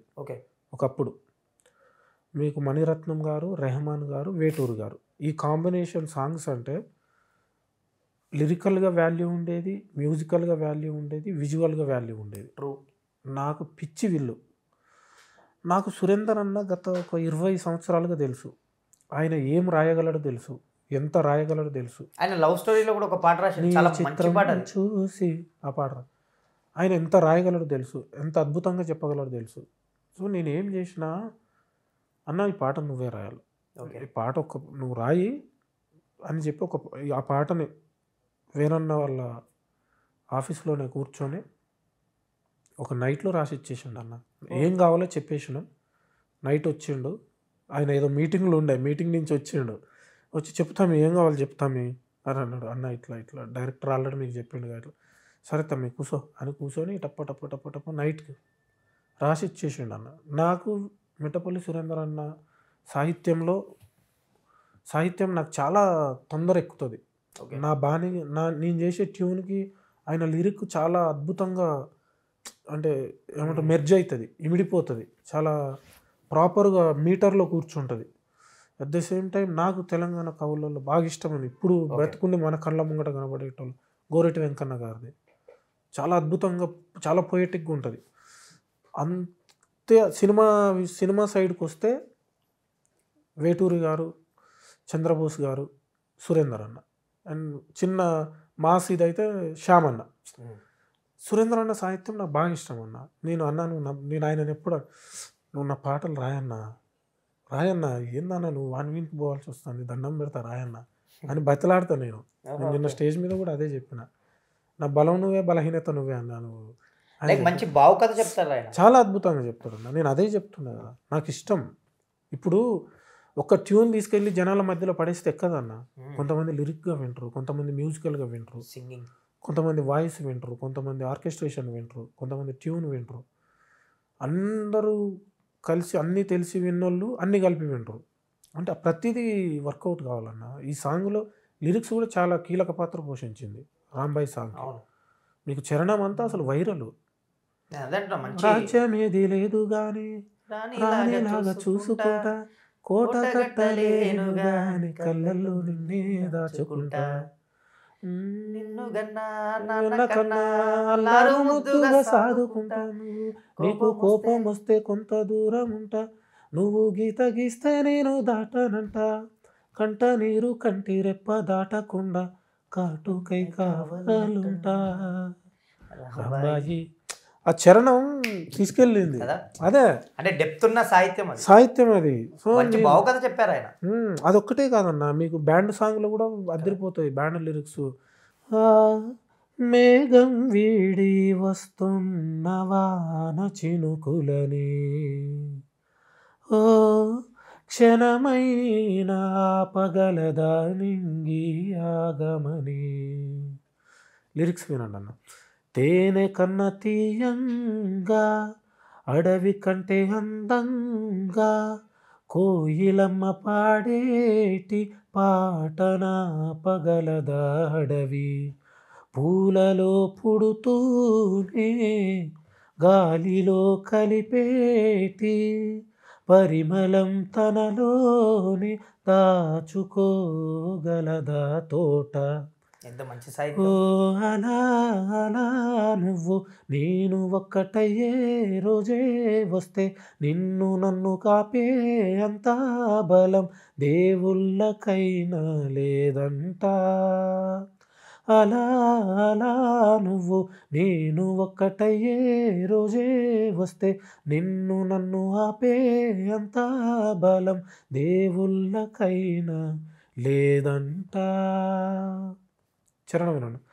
ఓ చీకటిని దాటి వచ్చే వెలుతురుని ఎవరైనా, చీకటిని దాటి వచ్చే వెలుతురుని ఎప్పుడైనా వెళ్ళకని ఆగమని అడ్డుకుంటుందా రాత్రి, కల ఎంత బాగున్నా కన్నది మన కనులైనా, ఆపుకుంటూ నచ్చినట్టు చూడగలమా మళ్ళీ కలని, ఏ మనసుని ఏ సమయమున ఎంచుకుంటుందో ఈ ప్రేమ, ఏ జంటకి తెలుసుకోవడం సాధ్యం కాదమ్మా. ఇదే నిజం, నువ్వు నేను మనం అయ్యే దినం, రాకుండా నీకు నాకు మరణం, రమ్మన్న రానే రాదంట. ఓ ఇదే ఇదే నిజం, నువ్వు నేను మనం అయ్యే దినం, రాకుండా నీకు నాకు మరణం, రమ్మన్న రానే రాదంట. ఎంత మంచి సాహిత్యం, గొప్ప సాహిత్యం. సో ఇది చిన్మయ్య గారు పాడారన్న, రీసెంట్గా రిలీజ్ చేశారు. చిన్మయ్య గారు అంటే గుర్తొచ్చింది. బేసిక్గా ఆవిడ ఈ పాట పాడారు. ఈ పాట కొంచెం ఎవరో పెట్టి సూపర్ సాంగ్ అని ఆవిడ గుర్తు చేస్తే ఆవిడ నేను పాడినట్టు కూడా గుర్తుకులేదు, మీరు గుర్తు చేసినందుకు థ్యాంక్ యూ అని చెప్పింది. బేసిక్గా చాలా రోజులు అయిందా ఆ సాంగ్ కంపోజ్ చేసి? ఆవిడ మర్చిపోవడానికి రీజన్ ఏంటి? లేదన్న, సినిమా రిలీజ్ ముందే పాడిపించినాం. ఓకే. బట్ ఆ టైంలో మేడం వాళ్ళ హస్బెండ్ సార్ చేసిన సినిమా గర్ల్ ఫ్రెండ్ రిలీజు, ఆ ప్రెషర్లో ఉన్నట్టున్నారు పాపం. వచ్చేసిరన్నారు, పాడేసి వెళ్ళిపోయారు. అంతగా అంటే అప్పుడు ఏదో ప్రెషర్లో ఉన్నారు. నాకు అనిపించింది ఏదో అదే ఈ సినిమా రిలీజు వాటిలలో ఉన్నట్టున్నారు పాపం. పాట చాలా బాగుందండి, ఎక్స్ట్రాడినరీ కంపోజిషన్ అన్నారు, పాడిరు. లిరిక్స్ చిన్న చిన్న ఏవో అక్కడక్కడ మాకు ఇది అనిపిస్తే కూడా ఇది పాడొచ్చా ఇట్లా అని అడిగిరు, పాడిరు. బట్ వాళ్ళు పాడుతూ ఉంటారు కన్నా, వాళ్ళు అంటే పెద్ద సింగర్స్ కదా, రోజుకు 2 పాటలు అట్లా పాడుతూ ఉంటారు. మనం ఆ టైంకి మనం తెలిసిన కంపోజర్ కాదు. సో ట్యూన్ బాగా నచ్చింది పాపం. అట్లా మర్చిపోయి ఉండొచ్చు కానీ వాళ్ళు కావాలని మర్చిపోయి ఉంటుందని నేను అనుకోలే. బట్ సాంగ్ విన్నాక షేర్ చేశారన్న, అవును చాలా బాగుంది, థ్యాంక్స్ గుర్తు చేసినందుకు అని. నేను ఇన్స్టాగ్రామ్లో పోస్ట్ చేస్తే రీపోస్ట్ చేశారు. నాకు చాలా హ్యాపీ అనిపించింది. ఆమె పాపం ఆ ప్రెషర్లో ఉన్నది అని నేను అనుకుంటున్నా, నేను చూసిన ట్విట్టర్లో అది. ఓకే. యాక్చువల్లీ బేసిక్గా ఇప్పుడు ఇలాంటి ఫిలిమ్స్కి రాజు వెడ్స్ రాంబాయ్ ఇలాంటి సినిమా కానీ ప్రీ వెడ్డింగ్ షో కానీ కొంచెం బడ్జెట్ లిమిట్స్ ఉంటాయి, లిమిటేషన్స్ అనేది ఉంటుంది. డెబ్యూ డైరెక్టర్స్ వాళ్ళ మీద చిన్న చిన్న ప్రొడక్షన్ హౌస్లు కొంచెం ఎక్కువ బర్డెన్ ఉంటుంది. లైక్ మీ మీద కూడా ఉంటుంది యాజ్ ఎ టెక్నీషియన్స్ గా. మీకేమో ఆ సినిమా కోసం కొంచెం బెస్ట్ ఇవ్వాలని చూస్తారు. అంటే ఇప్పుడు లైక్ అనురాగ్ కులకర్ణి కావాలి నాకు, లేదంటే మిట్టపల్లి సురేందర్ కావాలి, ఇంకొక లిరిసిస్ట్ కావాలి, ఫామ్ లో ఉన్న వాళ్ళు కావాలి అనేది ఉంటది కదా. సో వనరు సమకూర్చుకోవడం అంటారు కదా. ఆ టైంలో కొంచెం అంటే ఆ లిమిటేషన్స్ ఉంటాయి కదా, ఎప్పుడైనా డిస్టర్బ్ చేస్తుంటాయి యాజ్ అ కంపోజర్ గా మిమ్మల్ని ఎట్లా బడ్జెట్ లిమిటేషన్? 100% డిస్టర్బ్ చేస్తాయి అన్న. నేను యాక్చువల్లీ ఇంజనీర్ సైడ్ నుంచి వచ్చిన కాబట్టి క్వాలిటీ సైడ్ మస్తుకు ఎక్కువ ఇది చేస్తాను. నాకు లైవ్ కంపోజిషన్, లైవ్ ఆర్కెస్ట్రా చేయడం బాగా ఇష్టం. నాకు సింగర్ సైడ్ పాపం సాయి గారు, నితిన్ గారు, వేణన్న లేదు, మనం మంచి సింగర్స్కి వెళ్ళాలి, ట్యూన్స్ అద్భుతంగా వచ్చినాయి. సింగర్స్ అనురాగ్ కాంప్రమైజ్ కాలే, అనురాగ్ పాడితే బాగుంటుంది సార్ ఈ సాంగ్ అన్నప్పుడు డన్ అన్నారు. ఇంకో చిన్మయ్య గారి సాంగ్ ఉంది కదా, చిన్మయ్య గారిది కూడా సాయి గారే, లేదు సురేష్ మనం చిన్మయ్య గారితో పాడిపించేద్దాం. సాయి గారు అసలు కాంప్రమైజ్ కాదు సింగర్స్ విషయంలో. సో టాప్ సింగర్స్నే పాడిపించారు, మంచి సింగర్స్ని పాడిపించినాం. శంకర్ బాబు గారు ఫస్ట్ పాట పాడిండు. అదే అంటే ఓసారి కాదండి ఆ పాట పాడిన ఆయన పాడిండు, మంచి సింగర్స్ పాడారు. సో సింగర్స్ విషయంలో వీళ్ళు అసలు కాంప్రమైజ్ కాలేదన్న, లేదు వాళ్ళే ముందు పాడి లేదు మనం పాడిపించేద్దాం. శ్రేయా ఘోషాల్ని అడిగారు ఈ సాంగ్కి. మాకు ఆ టైంలో వర్కౌట్ కాలే, వర్కౌట్ కాలే, రిలీజ్ డేట్ దగ్గర ఉంది కదా, వర్కౌట్ కాక నాకైతే బెస్ట్ ఆప్షన్ చిన్న ఈ సినిమాకి సంబంధించి అయితే కాంప్రమైజ్ కాకుండా సింగర్ సైడ్ అసలు కాంప్రమైజ్ కాలే. మ్యూజిక్ సైడ్ కూడా నాకు అనుకున్న బడ్జెట్కు కొంచెం ఎక్కువనే ఇచ్చారు. సోషల్ మీడియాలో నేను విన్న కామెంట్ ఏంటంటే మిక్సింగ్ తేడా కొట్టిందని. సో మిక్సింగ్ తేడా కొట్టడం అనేది సాంగ్ మీద ఎంత ఇంపాక్ట్ చూపిస్తుంది? 100% అన్న, మిక్సింగ్ అనేది చాలా ఇంపార్టెంట్. ఇప్పుడు మనం ఎంత లైవ్లు చేసి ఎంత ఆర్కెస్ట్రేషన్ కంపోజ్ చేసుకొని రికార్డ్ చేసుకొని ఎంత చేసిందంతా మిక్స్ దగ్గరనే ఉంటుంది. నాకు మిక్స్ అంటే చాలా ఇష్టం అన్న. అక్కడ కరెక్ట్ పర్టిక్యులర్ ఉంటారు మీరు. మిక్స్ కరెక్ట్ లేకపోతే అసలు దెబ్బ పడిపోతుంది, ప్రెషర్. కొన్నిసార్లు ఏమవుతుంది అంటే అన్న, రిలీజ్ మనం ప్రోడక్ట్ని ప్రాపర్ రెడీ పెట్టుకొని రిలీజ్ పెట్టుకుంటే కిక్కు వేరు ఉంటుంది, అందరం హ్యాపీగా ఉండవచ్చు. అట్లని మనం ఏం లేట్లు చేసి అట్లానే అంటలేదు. రిలీజ్ డేట్ అనౌన్స్ చేసినాక సాంగ్ లైవ్లు చేయడం స్టార్ట్ చేస్తే ఎట్లా అవ్వదు కదా. సో మిక్స్ చాలా ఇంపార్టెంట్ అన్న, మిక్స్ 100%. మీరు ఏ టెక్నీషియన్ అడగండి మిక్స్ ఇంపార్టెంట్ అంటారు. ఫైనల్ మిక్స్ అనేది మీకు end of the day cinema background score Atmos mix అయినా ఎనీ మిక్స్ కొంచెం తేడా కొట్టినా సాంగ్ అవుట్. ఇప్పుడు వచ్చి ఫోన్లలో కొన్ని ఫోన్లు మోనో ఉంటాయి, కొన్ని ఫోన్లు స్టీరియో ఉంటాయి, కొంతమంది 5.1లో వింటారు. సో మనం అన్నిటికీ ప్రాపర్గా ఇవ్వాలి, ప్రాపర్ అవుట్ ఇస్తేనే అన్నిటికీ కరెక్ట్గా ప్లే అవుతుంది. సో ఒక మంచి పాట బయటికి వెళ్ళి కొంచెం రీచ్ అవ్వాలంటే ఎస్పెషల్ చూసుకోవాల్సింది మిక్సింగ్ ఏనా, ఇంకా అది కాకుండా ఇంకేమన్నా ఉన్నాయా? క్వాలిటీ జాగ్రత్తలు. అదే అన్న, మీరు end of the day singing, lyrics ఇవన్నీ అయిపోయాక నేను చెప్పేది ఏంటంటే మిక్స్ అన్న. ఓకే. మిక్స్ చాలా ఇంపార్టెంట్. మీకు ప్రోడక్ట్ క్వాలిటీగా టైట్గా ప్రాపర్ గెయిన్తో బయటకు వెళ్ళాలంటే మిక్సే. ఓకే. అందుకే ఇప్పుడు మిక్సింగ్ ఇంజనీర్స్కి చాలా వాల్యూ ఉంటుంది. షాదాబ్ గారు కానీ, ఎరిక్ పిల్లయ్ కానీ, వీళ్ళందరూ చాలా చాలా ఎక్స్ట్రాడినరీ మిక్స్ చేస్తారు. ఒకప్పుడు ఆడియో క్యాసెట్లు ఉండేవి, మీరు అన్నట్టు మనం వాక్మెన్లో టేప్ రికార్డర్లో వినేవాళ్ళం, ఎంజాయ్ చేసేవాళ్ళం ఆ పాటలు. లైక్ ఒక టైంలో కొన్ని సినిమాలు చూసి సింగిల్ స్క్రీన్లో ఆర్టిస్ట్ క్రాస్ రోడ్లో అట్లా సినిమాలు చూసి కోర్టుకి వెళ్ళి ఆ సుప్రీం ఆడియోకి వెళ్ళి ఆ క్యాసెట్లు కొనుక్కొని వచ్చి వాక్మెన్లో టేప్ రికార్డర్లో మళ్ళీ వినేటోళ్ళం. తర్వాత సిడీస్ వచ్చాయి, డివిడి ప్లేయర్స్ వచ్చాయి, అన్నీ వచ్చాయి. కట్ చేస్తే ఇప్పుడు యూట్యూబ్కి వచ్చింది, డిజిటల్కి వచ్చేసింది. ఇప్పుడు అంత పాటకి కొలమానం ఏంటంటే మిలియన్స్. ఇప్పుడు రాజు వెట్స్ రాంబాయిలో పాట 2 మిలియన్ 5 మిలియన్ వెళ్తేనే దానికి ఒక హోదా. అంటే మిలియన్స్ అనేది వ్యూవర్షిప్ అనేది ఒక పాటను డిసైడ్ చేస్తుంది, ఒక హిట్ ఫ్యాక్టర్ని. సో దీన్ని ఎట్లా చూసుకోవచ్చు యాజ్ అ కంపోజర్గా, ఏమనిపిస్తుంది ఈ మార్పుని మీకు? అన్న, మనం ప్రతిదానికి అప్డేట్ అయ్యి సింక్ అయ్యి వెళ్ళిపోవాల్సిందే. ఓకే. నాకు ప్రతిదీ ఇప్పుడు ఏంటనంటే అప్పుడు ఆ మెమరీస్ వేరన్నా. నేను గుడంబ శంకర్ కానీ ఏ సినిమా ఆడియో రిలీజ్ ముందు, సినిమాకు ముందు ఆడియో రిలీజ్ ఫంక్షన్ అని పెట్టాను. ఆడియో రిలీజ్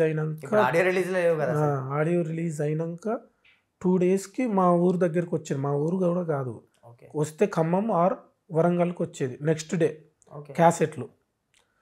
క్యాసెట్స్ వస్తే మేము వరంగల్ నుంచి మహబాద్ నుంచి 70 కిలోమీటర్లు వచ్చి క్యాసెట్లు కొనుక్కొని ఆ క్యాసెట్ ఇప్పితే ఇట్లా మొత్తం పోస్టర్లు ఉంటుంది. అవును, ఒక్కొక్క పోస్టర్ స్టిల్స్తోని ఉంటాయి. అవి చూసుకొని ఫస్ట్ ఓకే అని మడత పెట్టి బాక్స్లో పెట్టుకొని క్యాసెట్ మళ్ళీ వినాలంటే ఇంటికి పోవాలి. వాక్మెన్లు కూడా లేవు అప్పుడు. ఇంటికి పోయి టేప్ రికార్డులో పెట్టుకొని పాటలు విని, లేదా ఎక్కడైతే కొంటామో అక్కడనే అన్న పాటలు పెట్టన్నా ప్లీజ్ అని పాటలు మొత్తం విని కొన్నాక ఆయనకి ఆ క్యాసెట్ ఇచ్చి పాటలు పెట్టని పాటలు ఆయనే బయట షాప్ ముంగట కూర్చొని పాటలు విని మళ్ళీ క్యాసెట్ తీసుకొని మడత పెట్టుకొని వచ్చేది. అదొక మెమరీ అన్న. అప్పుడు మేము అంత ట్రావెల్ చేసే తర్వాత సీడీలు వచ్చినాయి. సీడీలు తీసుకొని సీడీలల్లో మనం ఆల్మోస్ట్ ఏ సైడ్ బి సైడ్ అని, ఏ సైడ్ లేదు, ఇది క్యాసెట్లో ఏ సైడ్ బి సైడు, క్యాసెట్స్లో ఏ సైడ్. సీడీలో ఏందనంటే ఒక 20 సినిమాలు కలిపి సాంగ్స్ ఎక్కించుకోవడం. పగారియా సీడీ అని సీడీ ప్లేయర్ ఉండేది, తీసుకొచ్చి రెహమాన్ పాటలు అన్ని సినిమాల పాటలు ఎక్కించుకొని వినడం. అదో ప్రాసెస్. మనం అప్డేట్ అవుతున్నాం కానీ ప్రతిదానికి మనం రిసీవ్ చేసుకోవాలి, దీనికి అలవాటు పడాలి, వెళ్ళాలి. రేపు పొద్దున ఇంకోటి వస్తుంది, దానికే అలవాటు పడాలి మనం.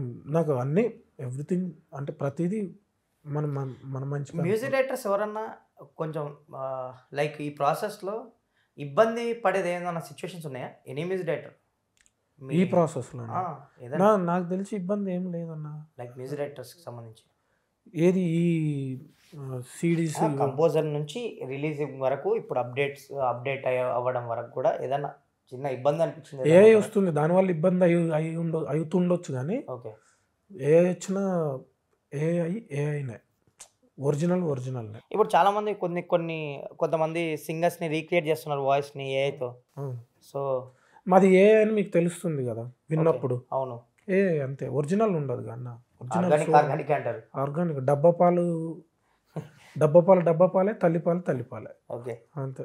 అది మనం అన్న ఏం లేదన్న, వచ్చే ప్రాసెస్ని మనం అప్డేట్ అవుతూ వెళ్ళాల్సిందే. మ్యూజిక్ డైరెక్టర్స్కి ఇబ్బంది అని అంటే అడ్వాంటేజ్ ఉంది, అట్ ద సేమ్ టైం ఇబ్బంది కూడా ఉంది. దేన్నైనా మనం రిసీవ్ చేసుకోవాలి, దాంట్లో పడి వెళ్తూనే ఉండాలి. దాంట్లో మనం ఎంతవరకు ఇంపాక్ట్ చూపెట్టగలుగుతున్నాం అనేది మెయిన్ థింగ్. ఓకే, దాన్ని మనం అలవాటు చేసుకుంటూ వెళ్ళిపోవడమే. నాకైతే ఇబ్బంది అనే ఫీలింగ్ లేదు, ఏమైతే లేదు. అంతే. మీరు ఇందాక అన్నట్టు ఆడియో క్యాసెట్లు కొని పాటలు వినే స్టేజ్ నుంచి ఇప్పుడు మీ పాటలు శ్రోతలు వింటూ మీకు కాంప్లిమెంట్స్ ఇచ్చే స్థాయి వరకు వచ్చారు. అంటే లైక్ బ్యాక్ టు బ్యాక్ ఒక 2 హిట్లు కొట్టారు. ఇప్పుడు మీ టైం స్టార్ట్ అయినట్టు అనిపించింది, మధ్యలో పడ్డారు, ఇప్పుడు లేచి నిలబడ్డారు, హ్యాపీ. ఇక్కడ నుంచి Suresh Bobbili time starts now అన్నట్టు ఉంది నాకు తెలిసి. అవ్వాలన్న, దీనికోసం వెయిట్ చేసిన, ఎన్ని సంవత్సరాలు వెయిట్ చేసిన. ఇంకా చాలా కొత్తగా చెప్పాలని ఉంది, సౌండ్ని చాలా కొత్తగా చూపెట్టాలని ఉంది. నేను ఖచ్చితంగా ఒక కమర్షియల్ ఫిలిం పడితే మాత్రం టెరిఫిక్ సౌండ్ అయితే నా నుంచి వస్తుంది అన్న. బెస్ట్ ఇస్తారు అంటే ఇంకా అది ఓవర్ చెప్తున్నాను కాదు, వస్తుంది అంతే. అంటే ఎక్స్పెక్ట్ చేయరు అంత టెరిఫిక్ సౌండ్ అయితే తెలుగు సినిమా ఇండస్ట్రీకి నా రుణంగా నేను ఇస్తా. ఏదో ఎక్స్పెరిమెంట్లు అయితే చేయాలని ఉంది 100% సౌండ్స్లో. ఇప్పుడు నాకు కొంతమంది స్టార్స్కి ఇట్లా చేయాలని ఉంటుంది కన్నా, ఆ ఇది ఉందన్న. బ్యాక్గ్రౌండ్ స్కోర్ కానీ సాంగ్స్ కానీ అసలు ఒక మన స్టార్ ఇట్లా వస్తున్నాడు అంటే ఒక ఇట్లా రావాలి, ఆ ఒక ఇది ఉంది, చూడాలి. సో ఇప్పుడు సక్సెస్ ఆరా స్టార్ట్ అయింది ఈ మంత్. ఇంకా మీరు అన్నట్టు త్వరలోనే స్టార్స్ కూడా వర్క్ చేయాలి. మీరు ఏదో ఎక్స్పెరిమెంట్లు అంటున్నారు, హోప్ఫుల్లీ దాంతో ఇంకొంచెం మంచి పేరు తీసుకురావాలి. యాజ్ ఎ టెక్నీషియన్స్గా మీకు మరిన్ని విజయాలు దక్కాలని కోరుకుంటున్నాను. అండ్ థ్యాంక్ యూ, చాలాసేపు మాట్లాడి టైం ఇచ్చి మాట్లాడేందుకు thank you so much. Thanks అన్న, thank you so much. Rajesh Manne అన్న ఛానల్ త్రూ ఒకటి చెప్పాలనుకుంటున్నా. ఎవరు చెప్పిందో నమ్మకండి బాస్.